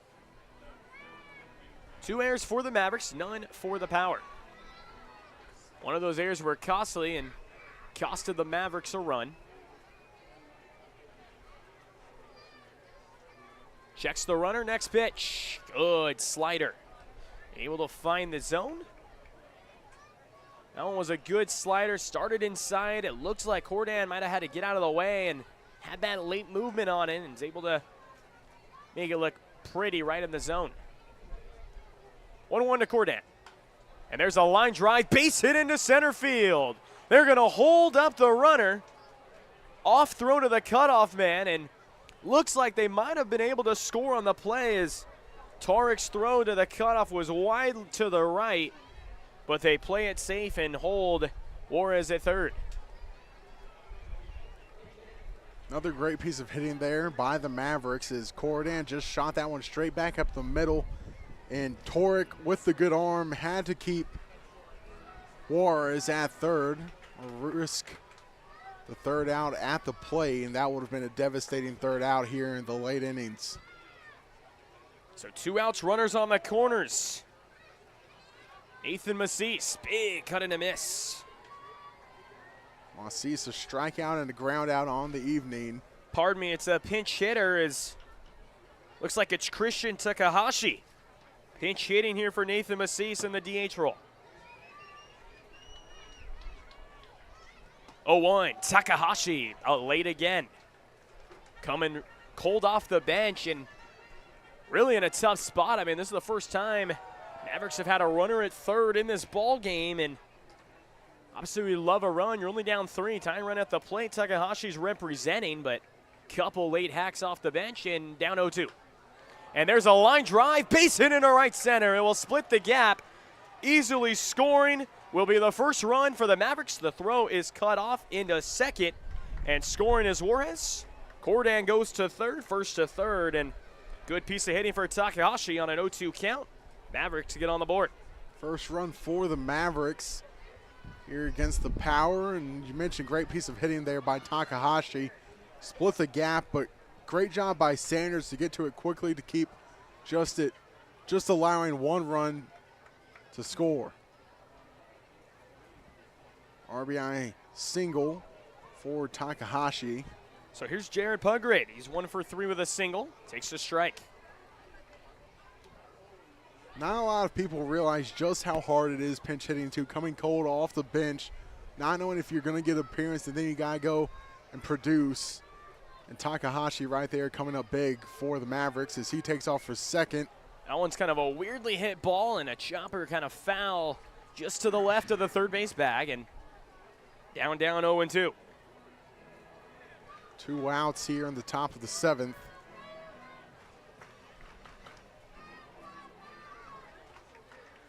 Trying to get out of this jam. Runners on the corners again. Kind of a deja vu. Here comes the 0-2.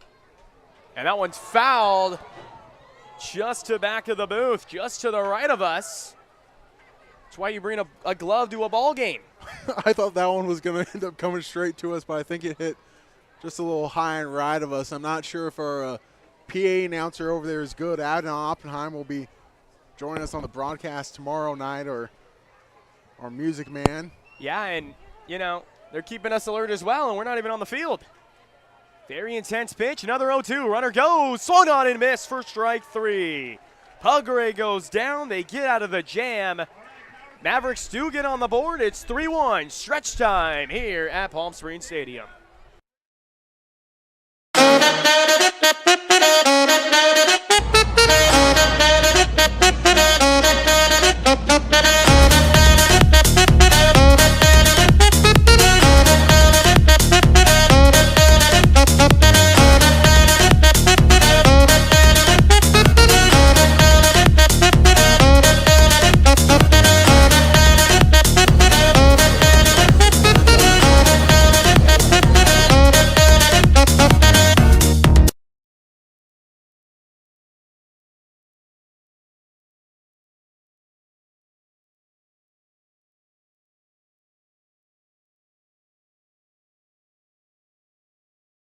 There's something winning in the Agua. Catch all the action at 360 Sports at Agua Caliente Casinos. Watch your favorite teams on our giant wraparound screens. See live scores on the LED sports ticker. Win big with our bar top games and enjoy great twists on bar food favorites. And with 3 premier casino locations, 360 Sports is the ultimate fan experience. For more information, visit aguacalientecasinos.com.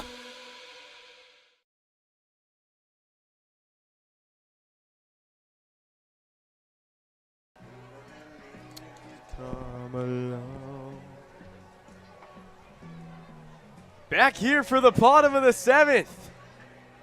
Got Sweet Caroline playing in the background. Fans are on their feet as Power still on top, 3-1. Mavericks actually out hitting them in the ball game. They have 1 run on 7 hits, 2 errors. Power with 3 runs on 6 hits. I mean, it's been all night long for the Power. They've been touching home plate, scoring the runs, and it's been so good, Jayce. It's been so good. It's been 3-1 Power lead as we go to the bottom of the 7th here on the Palm Springs Power Network. Cole Paveglio and Jayce Cicinelli and Jayce. What a game we've been provided here tonight on opening night. Yeah, 3-1 ball game. Obviously, Mavericks were starting to figure out Batzer in his first inning in relief. You want to see Power get some runs. First pitch swinging and fouling it off out of play is Tyler Nelson. Nelson 0 for 2, couple strikeouts, trying to avoid the hat trick here in this plate appearance. And I mean, it's just something you really want to do on opening night. You do not want to go down 0 for 3 with 3 strikeouts. I mean, at least put something in play. I think that's the goal right here. And usually if your goal is to put something in play, that's when you get a hit. It's such a difficult sport, but when you boil it down, it's so simple as it's 1-1 to Nelson.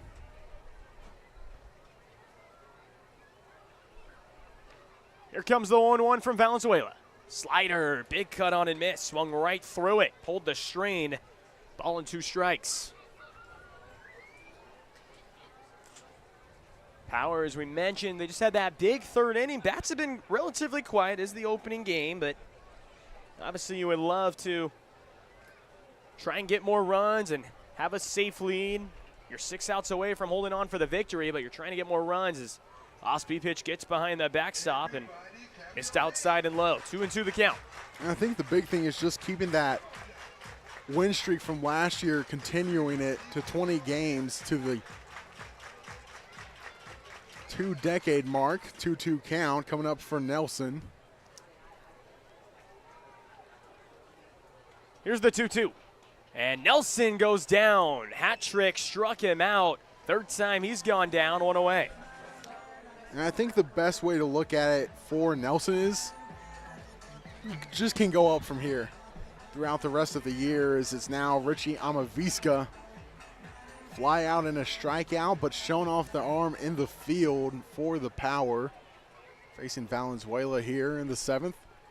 3-1 game, Power lead. Amavisca watches a slider in there. Valenzuela's been throwing that pitch relatively well. Power has yet to put that pitch in play. Here's the 0-1 out of the windup. Fastball misses outside, a ball and a strike.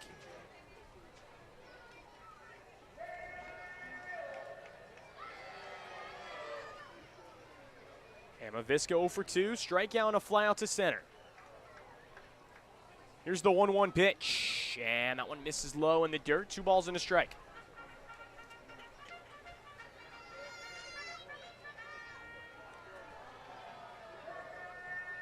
Power last year in their opener, they were able to beat the Havasu Heat 7-3 here at Palm Springs Stadium, and able to score 7 runs in that ballgame, only gave up 3.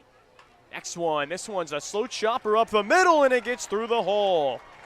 Amavisca, he's got his first hit of the ball game, and with the shortstop, Pugrad kind of playing more toward the left side, left hole, the 5-6 hole, and Amavisca's able to put it right through that hole up the middle and get a 1-out knock. Looking ahead for the Power. The Power will face the Mavericks again tomorrow at 7 p.m. Next week, visiting us here in Palm Springs, the Southern Nevada Coyote and the Santa Clarita Victory. First pitch is lined foul off the bat of Eli Brown. Then rounding off the week next week, the Inland Valley Legend will be coming to Power Stadium. 0-1 count. Here to Power started last year 11-0, where they lost game 12, and obviously they capped off their 19-game winning streak, as we mentioned. Their 9th title in 19 years. 0-1 delivery. That one gets behind the backstop inside, and easily going to second will be Amavisca. Wild pitch, and Power now with a runner in scoring position, and obviously leadoff hitter Eli Brown up. See if he can finally come through and try and provide. Bottom of the order really hasn't gone on base a lot in this ball game, and now you have that opportunity here for Eli Brown to try and drive him in. Brown, pop out, walk, and a ground out. His 2 official at-bats. 1 ball, 1 strike. Next pitch. That one again misses low and in. This time well blocked from behind the dish. Romero was able to get his body all over that. Able to keep it from advancing at another free 90 feet for Amavisca.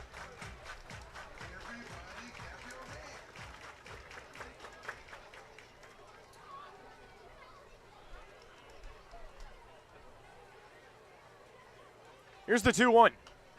This one's fouled off to the left side and out of play. Now deuces are wild and a 2-2 count. I've heard the old adage, don't know if it's out here in California, but hits just don't happen in a 2-2 count. We'll see if Eli Brown breaks that. Just looking for some way, somehow, try and get on base. Just keep passing the baton. 2-2. Slider backdoor misses way outside, and the count will run full to 3-2. The old 2-2 adage stays alive as it now goes 3-2. The outside breaker. Wind continuing to pick up. Could be a factor with a high pop-up. Full count 3-2. This one is hooking way out of play, and the wind kind of took that one. There by the bounce house. There on the left side. Hoping fans are okay down there. Got a full crowd down there. Got the Eisenhower Health. Got about 700-800 people over there in the tents. Another full count pitch offering coming up. Checks the runner, hand delivers. And inside for ball 4, good at bat, Eli Brown. Does what we said we wanted to do, just get on base, keep the lineup moving, and that's what he does. Really made Valenzuela work there on that at bat. Got it to a full count, fouled off a few good pitches, and now it's Aiden Torek up to bat, reached on an error, and another error, then grounded out. So a lot of balls put down onto the ground is the first one he watches for a called strike at the knees. Hey, you want to see Torek? He's been putting the ball in play. See if you can try and get one on the outfield. Just get one over the outfielders' heads. Obviously easier said than done, but that's what it's going to take if Power wants to continue to expand their lead here in the bottom of the 7th. 1 out, first and second. 0-1, and that one's going out of play to the right side.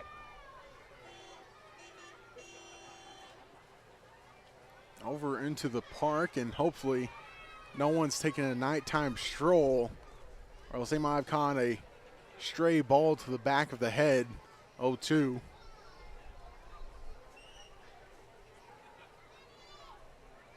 Still full crowd, decent crowd here tonight. Runners at first, second. 0-2. Slider just misses inside. Jerry Romero's been very consistent back there behind the plate. Haven't really had a bad strike call all night long. Very, very good umpiring there, as well as John Mejia on the bases. 1-2 again. one goes out of play to the right side. It's pretty much same spot as the previous one.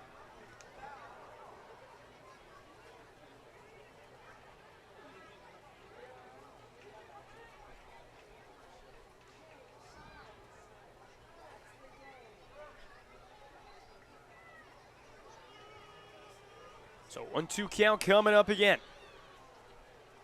Middle infielders, Pugrad and Cordan kind of playing more up the middle in their double play depth. 1-2. Fastball outside for ball 2. Valenzuela going to a few times this long pause, trying to upset the timing of the batters, and obviously no pitch clock here quite yet, but seems to be affecting the power batters just a little bit with these long pauses that Valenzuela will go to. 2-2 again. Swung on and miss. Torek goes down swinging. 2 away here in the bottom of the 7th. 2 outs, 2 via strikeout for Valenzuela. Both of those strikeouts coming here in the 7th. And he's just able to rear back and just blow it by. It looks like Torek might have been sitting off speed and unable to catch up to the heater. It was a fastball. Probably missed his spot. It was more in the middle of the plate than he would like it, but Torek was late either or. And now you got Noah Blythe, who had that monster RBI triple back in that 3rd inning. And obviously you would love him to provide another run. He was the best hitter for them last year, as we mentioned. 2 runners on, 2 out. And as we said it again earlier, we'll say it again. Arguably the most clutch. Noah's triple that he hit was 99 off the bat, and there's another one into left field for a base hit. RBI knock, scoring easily is Amavisca. Advancing to second is Blythe, and going to third is Eli Brown. Noah Blythe, 40 hits last year on power, as we mentioned, 2 tonight. And how about the 2024 opening night with a multi-hit game? And both of those hits being big extra base hits, and both of them resulting in RBI. So 2 RBIs already for Blythe here in 2024, off to a great summer season. And 2 runners in scoring position now for Kirkland. So here's Kirkland, who's 1 for 3, also had a triple. Followed up Blythe's back in the 3rd as he fouls that pitch off to the left side. 4-1 game now in the bottom of the 7th with 2 outs and an 0-1 count.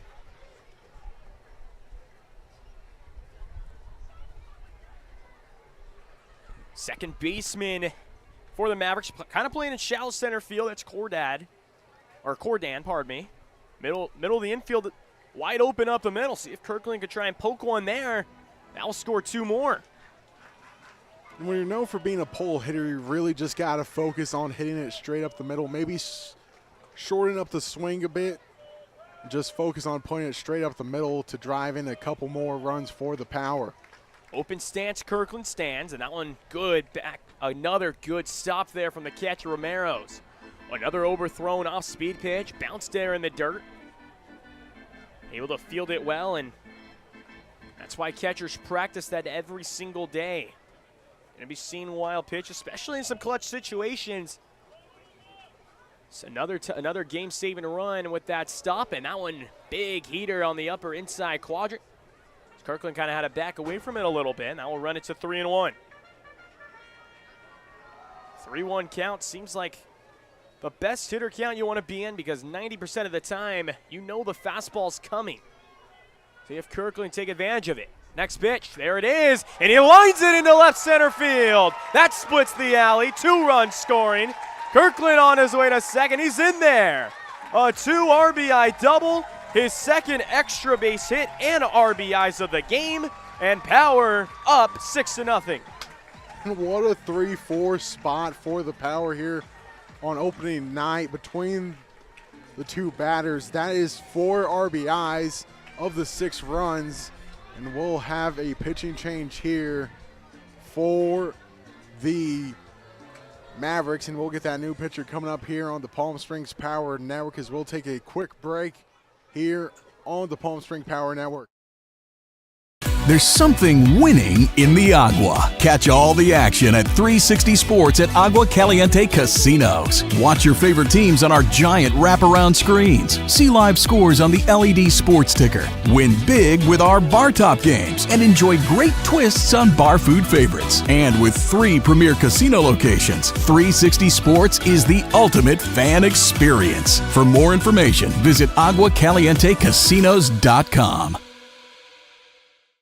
Building your business is no small undertaking, and you need the right team by your side. Whether you're just getting started or expanding nationwide, Pacific Premier Bank is here to support your business every step of the way. As your trusted banking partner, we can help guide you down the right path with customized solutions designed for your business. We'll help you achieve the success you deserve. Pacific Premier Bank. Let's build your future together. Whether you're building, landscaping, renovating, refreshing, or simply researching, rent the right size tools for your size jobs. In store, online, or in app at Sunbelt Rentals, where tools rule.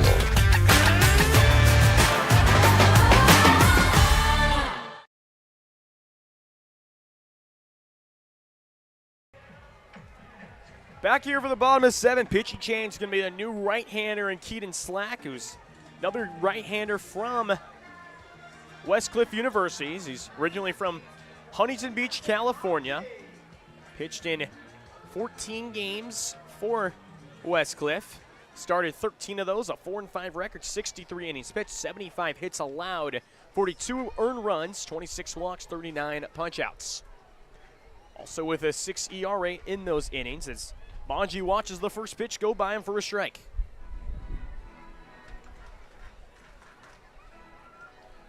Power continuing to, when they score in those innings, they continue to add on 3 innings in the third and 3 so far here in the home half of the 7th. Off-speed pitch misses in the dirt, a ball and a strike. Handcuffed Romero behind the dish a little bit. Bounced on him maybe and had to knock it down and kept Kirkland at second. Kirkland a run scored on 2 RBIs and 2 extra base hits on his evening. As we try to have the difficult task of choosing a player of the game coming up. And that one was foul tipped into the mitt. Looked like it nearly got the bat of Manji kind of off the handle, but Inior, it's a ball and 2 strikes. Manji 1 for 2 with a walk and an RBI knock. He's had himself quite an evening as well. Power now with 5 runs on 9 hits, or 6 runs on 9 hits, pardon me. As the fastball misses inside, count will run full to 2 and 2, or count runs to 2 and 2. Mavericks 1 run on 7 hits. Only difference is they have 2 errors, and Power's played clean defensively with no errors. 2 balls, 2 strikes, 2 outs, and that one's lifted into shallow center. Should be an easy play for Mifflin, and now calling off, and no one calls it. Manji will easily go to second. Scoring is Kirkland, and that is just total miscommunication as right fielder Twinkle was closer to the ball when it landed, and just total miscommunication between Mifflin and Twinkle. That's one of those hard plays to score. The error did flash up on the board, but it's who do you charge that error to? Is that just a group error? I mean, hard E on the Mavericks as Manji reaches there all the way to second on a miscommunication and a hard runner given up for Slack. Yeah, definitely one of those plays. It might go to the right fielder just because he was the closest one to it, but either or, that ball's got to be caught, and first pitch missing outside now to Walker Sanders. Walker Sanders as well, another multi-hit game, like a couple other Power of his teammates. Couple singles in his first 2 at-bats, including a stolen base. And then popped out to second in the 6th. 1-0 count. And that one misses low, 2 balls, no strikes. And all that does for you as a pitcher, you made a quality pitch. If you're on the mound and you did your job as far as making that quality pitch, Keaton Slack, but just unable to get out of the inning. Their one is lined into left for a base hit. They're going to send home Manji. The throw to the plate is not even close. Scoring and advancing to second now will be Sanders. An RBI knock, and Power extending their lead 7-1. That error and now really it looks coming like back. Manji kind of shaken up, and this doesn't look good. I don't know what happened on the play. Looks like he's holding his wrist, I believe, his right wrist. He is down kind of on a knee, and now he's kind of standing up, and the trainers will come out to check on him, and now they'll kind of slowly walk him back to the dugout, but definitely looks like a wrist, and hoping he's okay if you're Power. Obviously a very good defender at shortstop, and I mean, so early in the season, too, you don't want anyone going down at any time of the season, but you definitely don't want someone going down early on in the opener. And now Coach Hoffman having a meeting with the home plate umpire quickly. so Power now with a big 5 spot here in the home half of the 7th. Looks like the Sweet Caroline song gave him a boost. Almost batting around here. This is the 9th batter, so we'll see if they officially bat around to Tyler Nelson. As Nelson takes a heater on the outer half, dotted for strike 1. Double-digit hit now for Power with 10. You knew the bats would wake up eventually, as we mentioned. Such a great lineup that Power has. That one is fouled off behind the netting. Only 3 hits leading up to this inning, so a lot of those hits coming right here in the 7th.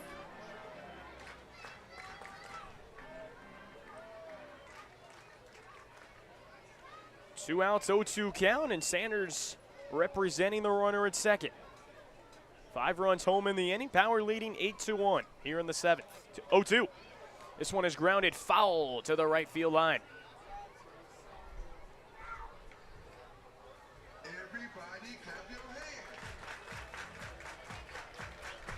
Starting to see a couple players warm up for Power. Looks like they might see some guys get put in here. Looks like that's number 9, Austin Holler. Hard to tell who the other player is, but they're just kind of occasionally warming up in the pen. Looks like they're just trying to get loose and get their arms out there. That one misses outside, a ball and 2 strikes.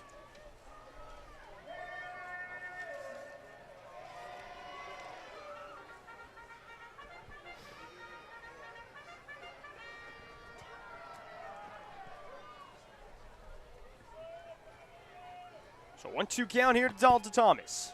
1-2. Slider just misses inside. 2 balls, 2 strikes to count. Nelson on deck as it's Thomas batting. Nelson led off this inning with a strikeout.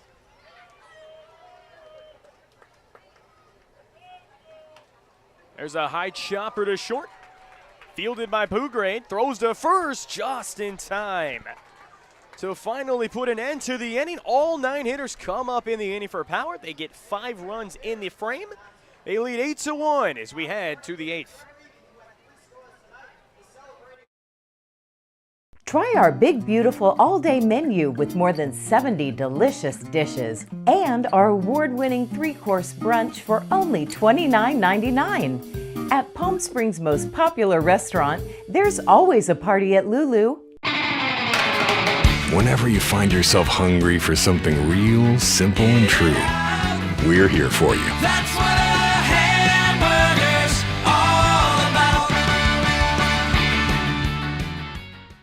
There's something winning in the agua. Catch all the action at 360 Sports at Agua Caliente Casinos. Watch your favorite teams on our giant wraparound screens. See live scores on the LED sports ticker. Win big with our bar top games and enjoy great twists on bar food favorites. And with 3 premier casino locations, 360 Sports is the ultimate fan experience. For more information, visit aguacalientecasinos.com.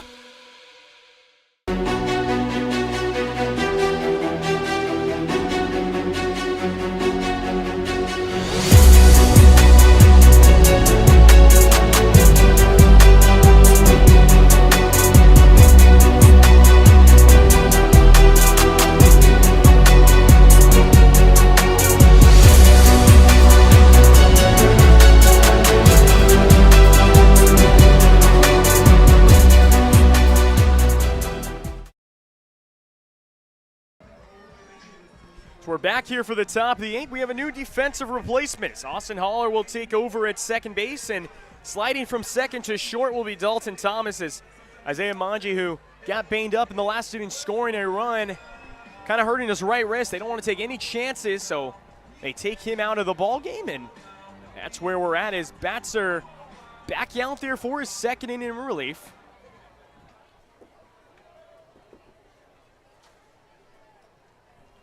Lucas Romero due up. First pitch slider in there for strike one.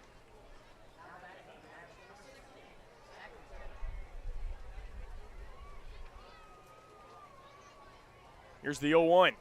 Swung on and missed for strike two. So pardon me, we have a pinch hitter now in the ball game as Michael Hanano. Now pinch hitting for Romero in the catcher spot, and he goes down on 3 pitches for strike 3. Absolute serious smoke out of the hand of Batzer. Good morning, good afternoon, good night. 1 out.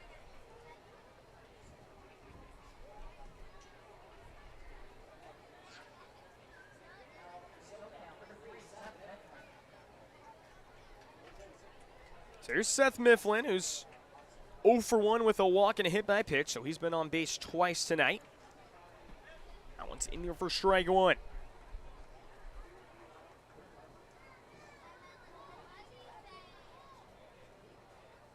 Here's the 0-1. Batzer misses on the off speed. 1 ball, 1 strike to Mifflin.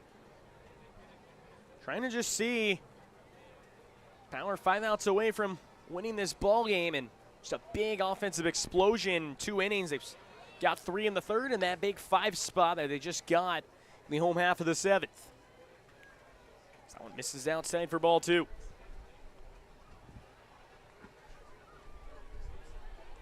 Here's the 2-1 count. And fastball right in there for strike 2. Batzer's head continues to fall off. Continuing to just drive downhill and really use his lower bodies.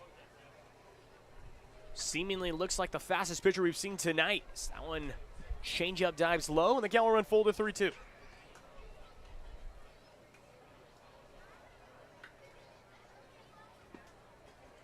On deck is Johnny Twinkle.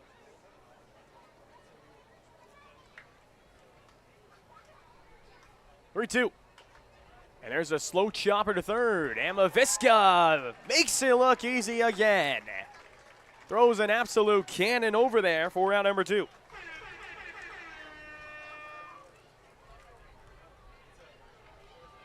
Talk about just the impressive plays we've seen from him, just coming so comfortably to the ball, controlling the body weight, setting his feet, making some strong, accurate throws to first all night. Just an absolute glue gun over there at third. So 2 outs for Twinkle. First pitch swinging and lines a clean base hit into center. Tarek back it to the cutoff. Twinkle's on for his first hit of the ballgame. So 2 out knock. That will bring up Isaac Miller. Just clean base hit. Fastball right in the heart of the zone, and Batzer just kind of missing his spot a little bit. Caught too much of the zone, and Twinkle doing the best he can from his approach, just lining that pitch right back up the middle. So Isaac Miller is 0 for 3 tonight, all 3 ground outs. So he's put the ball in play 3 times, and his game up empty. Once again, Batzer losing the hat. I mean, some guys, their hair is just so poofy, the hats don't stay on. I've seen it before, and we're seeing it here with Batzer, and I mean, maybe he just needs a bigger hat size. Bigger hat size, but also it is pretty windy out. Could have an effect. It's the next pitch. Slowly hits the third. Amavisco fields it, goes the short way to second, and that will end the frame. 5-4 on the putout. We'll go to the bottom of the 8th. Power leading 8-1.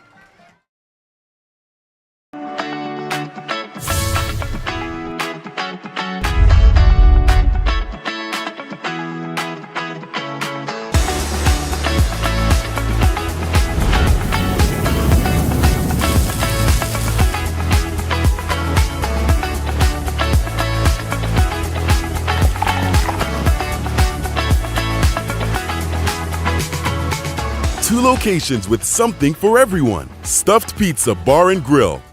How do you define adventure? Riding the world's largest rotating tram car? Taking in SoCal's awe-inspiring views? Exploring over 50 miles of pristine wilderness? Enjoying casual or fine dining at 8,500 feet? Discovering our history? Experiencing our scenic trails? Getting that perfect souvenir? Whatever your adventure, you'll find it at the Palm Springs Aerial Tramway. Adventure at its peak. Begin your adventure at pstramway.com. Desert Air started right here in the Coachella Valley in 1954, and we've been welcoming customers to our family ever since. With nearly 70 years of proven trust, dependability, and experience, we've got the AC and heating expertise to help you all year round.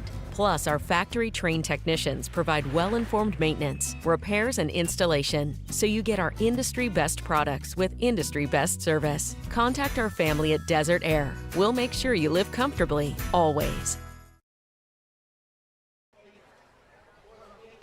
Bottom of the 8th, Palm Springs on top, dominating 8-1 lead up to this point, and they had that big 5-run inning back in the bottom of the 7th, looking to add more here.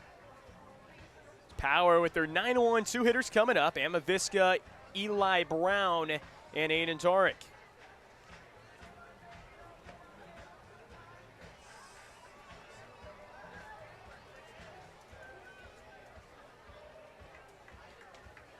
The right-hander, Keaton, still out there. Keaton Slack.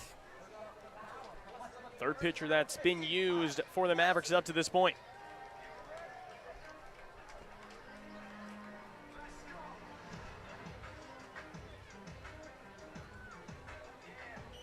Up to bat now, Tyler Nelson after leading off the 7th. The Power almost batted around as they sent 9 to the dish. First pitch swinging, dribbles one over to first. Pitcher covering the bag, 1-3 on the putout, one away. Good job there for the pitcher. Slack able to cover, bounce off the mound. A lot of times you're always told as your baseball coach, never be a spectator. That's why you practice PFPs. Pitchers are athletes too. I know some people don't believe it, but pitchers are definitely athletes too. I mean, even if you don't go a full 9 innings or even 7, the fact that you're out there putting full force in the way that modern pitching is now, you're putting 100% in every pitch.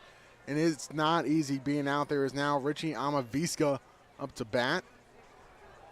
Pops that one back, foul.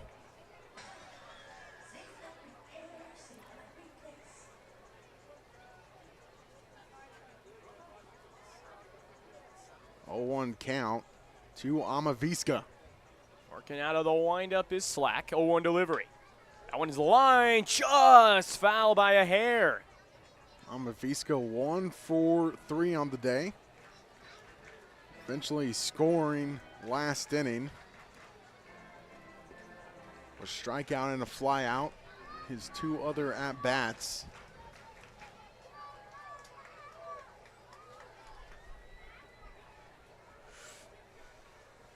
Two count here to Amaviska. 2 up next. Top of the order back in Eli Brown. Next one, and that one almost hits him, but it gets the handle. So it remains an 0-2 count.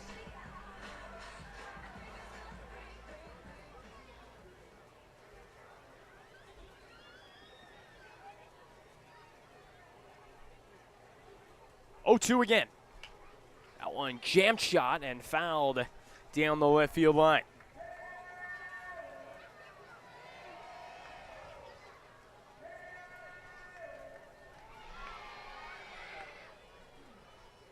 Crowd continuing to stay in the bleachers. As mentioned, post-game fireworks show coming up after the game, and another pretty much same spot as the last foul ball down the left field line, and we'll do it again. Keeps it at an 0-2 count. An 0-2 battle here for Amaviska. First Slack. Amaviska choking up on the bat.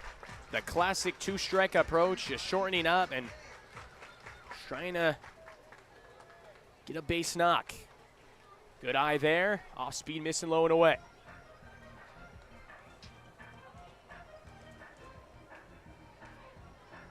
Due up next Eli Brown. Tarek will follow.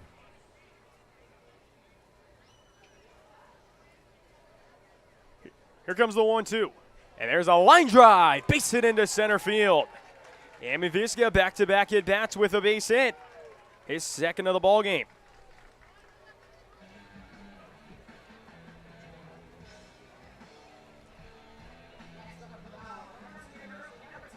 As it's Eli Brown.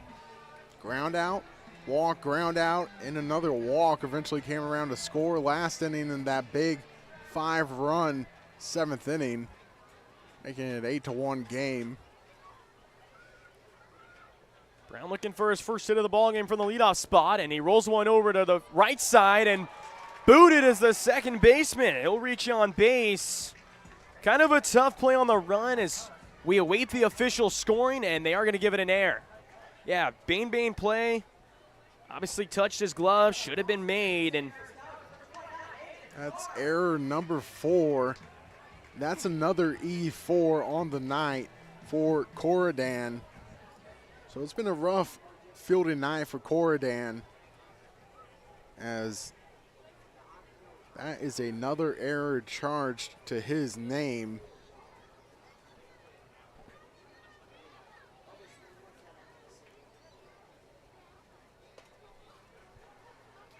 There was that time where it was also essentially a team error last inning. So all official errors being given to Corridan as it's a 1-0 count here to Tarek. Here's the 1-0. Skipples in the dirt past the catcher. Runners do not advance. Didn't get to the backstop enough, and they don't want to risk it. No reason to. Just 1 out in the inning. Let your bats, your top of the order bats, try and drive you in.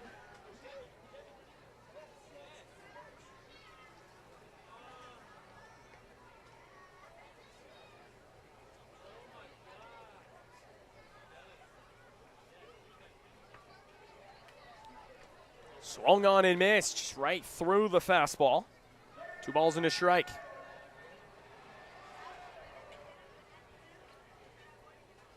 Two-one count.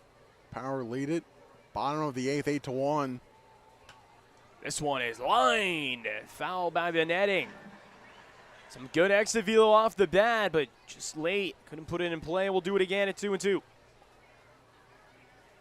Seeing as the later innings have been going on in this ball game, starting to see the bats just really start waking up. A lot of line drive, good swings, and a lot of balls put in play. He would love another one here, extend the lead. That one nearly hit some as Tarek, just kind of just staying in the box and just missing his elbow. Cal runs full to 3-2. Noah Blythe, one of the big starts tonight. The 3-hitter due up next. 3-2 to Tarek. And way outside for ball 4.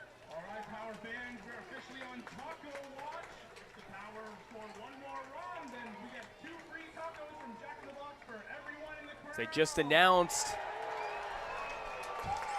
the crowd is going to be wild right now. As Power, if they get one more run in the ball game, everyone's walking away in the stands with 2 free tacos from Jack in the box. I mean, bases loaded, 1 out.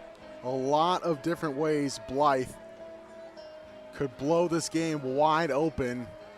Already 2 hits on the night with 2 RBIs. This is a hitter who you do not want to mess with. On deck, Mark Kirkland, who's been the other star. Blythe picked up right where he left off last year. We mentioned 40 hits.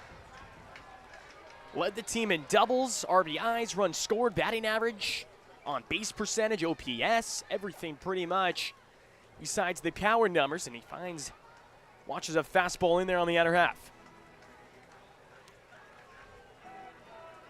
Saw him hit a ball very well into center. Now the center fielder, Mifflin's playing him more deep. Here's the 0-1. Fastball outside, ball and a strike. Did not miss by much, but just a hair off the plate.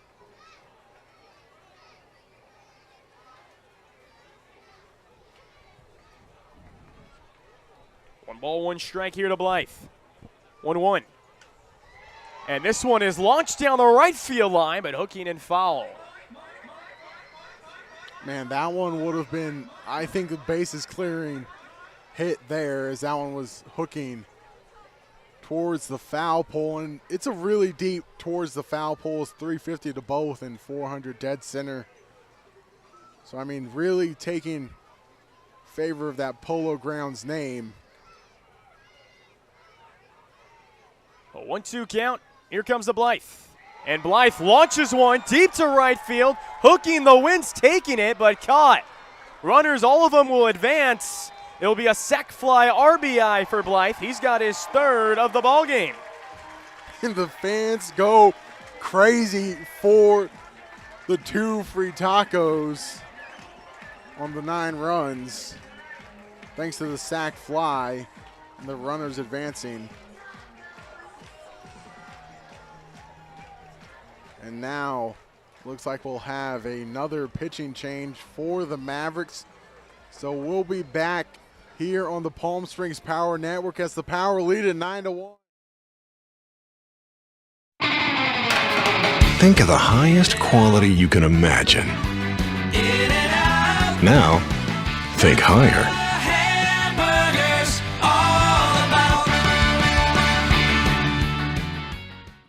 Outdoor living in the Coachella Valley is spectacular, and Tessera is the premier builder of outdoor living spaces in the desert. Nobody does it better than Tessera.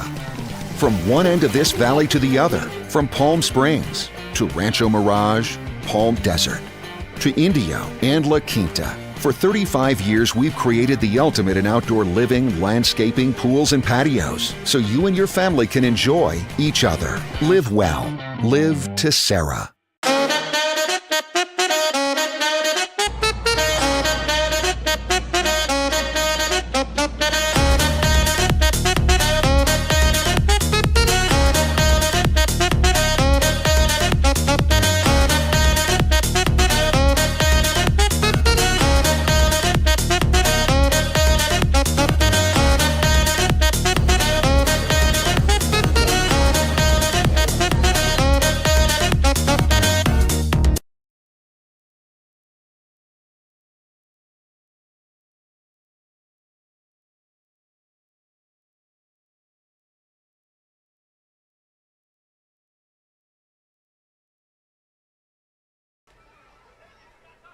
Bottom of the 8th, back here from the pitching change. The southpaw taking over with a couple lefties coming up as Teddy Motz comes up on the bump now for the Mavericks. First batter, he's got to face the ever-dangerous Mark Kirkland, who's arguably been the star of the show tonight for Power. Couple base hits, both extra base hits. Couple RBIs as well. Second and third, 2 outs. First one is a wild pitch, gets behind the backstop. Easily scoring will be Eli Brown. 10th run of the ball game for Power. And Torek advances to third. I mean, that's just shooting yourself in the foot with a wild pitch there to make it a 9-run deficit. And now Torek on third, and Kirkland, who's been ever dangerous, looking to tack on some more with a hit here. Sawed him off, and that's a ball that wrinkles foul. And a Frisbee also going out onto the foul territory. But Torek, I mean, Kirkland definitely going to need some new lumber, I think, after that one. Yeah, you talk about just a tough at-bat now for these lefties. You see the arm angle that Motz provides. It's kind of like a Madison Bumgarner type of arm angle where he hides the baseball well until he releases with his releasing point, and it's going to be tough at-bats here for these lefties. Austin Haller came in earlier in the ball game, back in the last inning as a defensive replacement. Will be due up next, and now there's a pitch behind Kirkland. So he's all over the place. Another run will score. That's Tariq, and that is 11 runs now in the ball game. And you just start to question how many of these are unearned runs for the Mavericks, giving up 2 here on wild pitches. It's a rough night when so many of these are just self-made runs or really giving up by yourself as that one's popped back. And that drift's just right near us. Good catch there by the fan on the ricochet. Nearly hit the press box and almost took her our AC. Luckily, no one got hurt. This count runs now even to 2-2. Base is empty now. Good hack from Kirkland. Fouls it straight back to the netting. Kirkland's just been on it all night. I mean, another tough pitch, kind of upper inside quadrant. Definitely probably would have been called a strike if he took it. He's able to fight it off and really just provide. So the next one misses low for ball 3. So count runs full, 3-2. Kirkland trying to get on base again for a third time. That one misses outside for ball 4. So that will bring up the pinch hitter, Austin Holler. From La Mirada, California, and from Sonora High School where he played.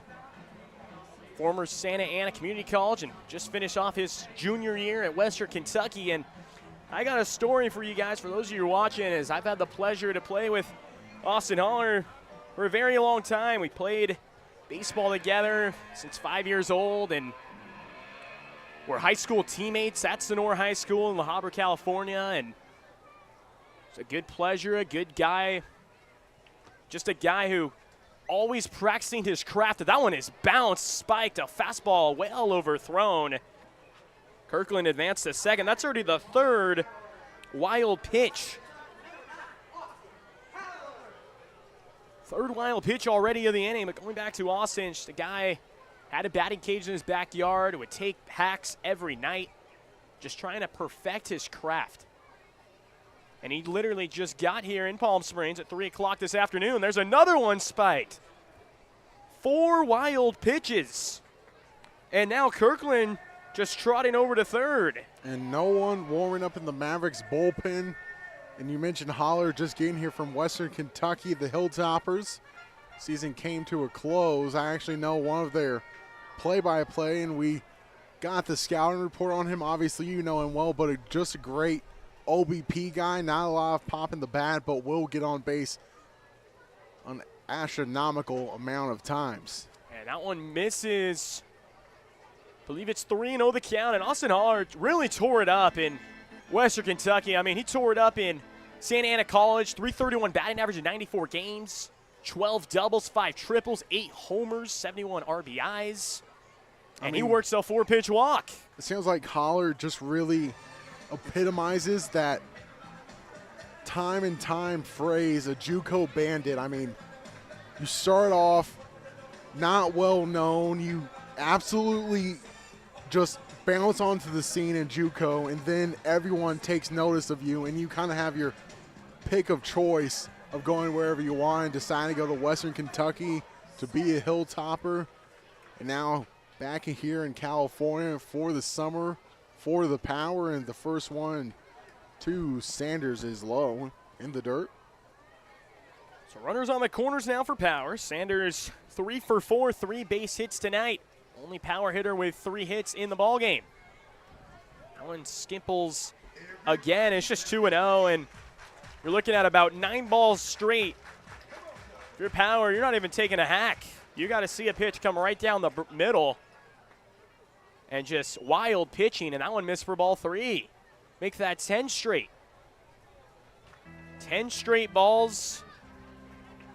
Just nowhere near the zone is Motts, and obviously he came in to try and get one of the 2 left-handed hitters up. Couldn't do that. Now you're facing the righty bat in Sanders, who's 3 for 4. And there's another 4-pitch walk. So 12 straight balls. And now got another, Dalton Thomas still in the game. He's moved from second to short. He's now up for his 5th plate appearance, 1 for 4. Man, if this was at Bluebell Park in College Station, Texas, the fans would just be chanting, ball 13 at this point. I mean, as you mentioned, there it is, straight ball 13. Now ball 14 would be going on, and Motz's wildness would continue as it's now 14 straight, and the Power almost batting around here again. 14, wow. Never seen 14 straight balls. And that one missed low and in, and if you're Power, I mean, why even go to the batter's box with a bat? Because you're obviously not going to swing until Matz can obviously show you who can throw strikes and be around the zone. And there it is. Finally breaks the streak. Fires a fastball on the outer half. He does have some velocity on the mound, but accuracy's been a problem. He's walked 3 guys to the first 3 hitters he's faced. Pitching change, came after the sac fly RBI by Noah Blythe. This is inside for ball 3.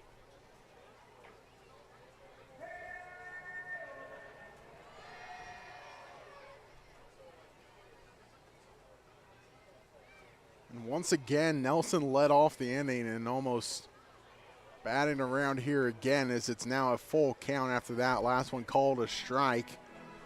So runners will be on the move, and we'll see if Nelson will officially bat around after this pitch. 3-2. And that one's a line the other way to right. Coming on, running and making the grab. Johnny Twinkle. Good route on the ball. Got a good read off the bat. That will end the inning. Power, though, does get 3 more. They lead 11-1 as 3 outs away from holding on to the opening night W. Hey, Power Baseball fans. Looking to hit a home run against pests in your home? Rudy's Pest Control is your winning choice. Rudy's Flex 80/90 Pest Control Plan offers effective and affordable protection with just 5 visits a year instead of the usual 12, so you'll have more time to do what you love. Visit rudyspest.com or call 760-746-PEST and declare, heck no, 12's gotta go. Rudy's Pest Control is your home run choice, so get started today. Shopping for car insurance is confusing. Holy cow. Great. Now we have a cow in our kitchen. Why did you say that? Because I don't know what coverage to choose. So just say the State Farm jingle. A State Farm agent can go over all your options with you and help choose coverage that meets your needs. Dude, cow, could you move? Like a good neighbor, State Farm is there.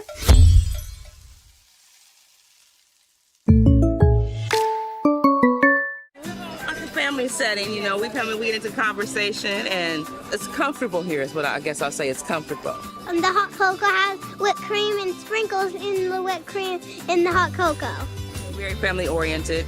You know, they cater to the kids. They got the coloring books and crayons, and they have kid-sized stuff about almost for everything that you would want. So young and old, everybody can enjoy it. It's the best. Made from scratch memories. Elmer's. Top of the 9th. Bats are back out there for his 3rd inning and trying to finish off for Power to extend their winning streak to 20 and start off the 2024 summer season with a W. But he's got to go through the top of the order. Juarez, Wagasuma, and Corridan, 1, 2, and 3. First pitch, Juarez hacking early and fouls that off to the left side. Suarez tonight, 1 for 3 with the walks. Base hit, RBI, stolen base, and not RBI, pardon me, scored a run. It's the only run scored for the Mavericks. Off speed pitch misses up and away.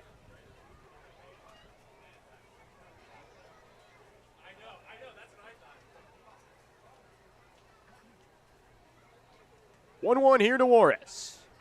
And that one's fouled off to the left side. 1 ball, 2 strikes. Power will take on SoCal Mavericks again tomorrow. Have the next couple off days, Sunday, Monday, and we'll pick up back on Tuesday, June 4th, where they'll play Southern Nevada. And then they'll play Wednesday, June 5th against Santa Clarita. All those games, home games here, Palm Springs Stadium. There's a slow chopper to the right side. Austin Holler fields it, tosses it underhand, and easily making the play for round number 1. That's first time it's gone to Holler. First time, a good time. Just fielded it on the charge and switched to the bare hand and just flipped it over to Kirkland.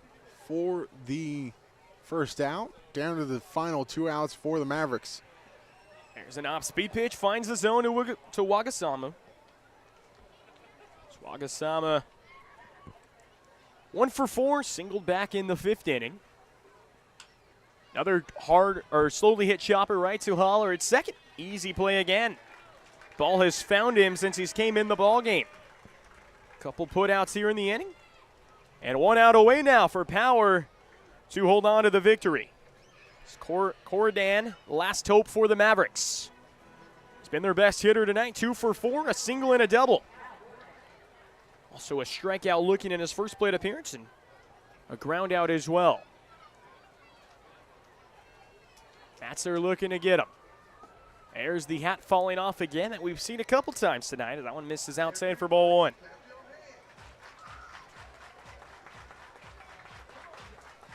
Power looking to continue to dominate on opening night. 1 out. Another ball right to Holler. Fields it, fires to first, and that's the game. Ball game over. Power baseball back on top in the W column. They win their 20th straight game, dating back to last season, with a final of 11-1. I mean, what a last inning there for Holler. All three going straight to him. 4-3, 4-3, and you guessed it again, Jayce, a 4-3 to end the night and to cap off 11-1 victory for the Power. And now we've got a fireworks show coming up in Jayce. I mean, what a night tonight for the Power. And I mean, the Mavericks, I think they just kind of ran into a brick wall here against the Power. Yeah, I mean, they kept the game close, right? You know, you're 3-0 all the way up to the bottom, or actually you're 3-1. You get a run in that top of the 7th.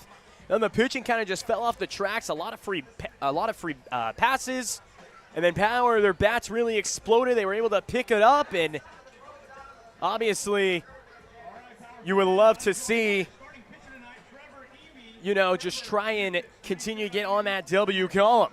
And Trevor Eby doing an on-field interview, so we'll let our on-field MC Griffin McDaniels take over.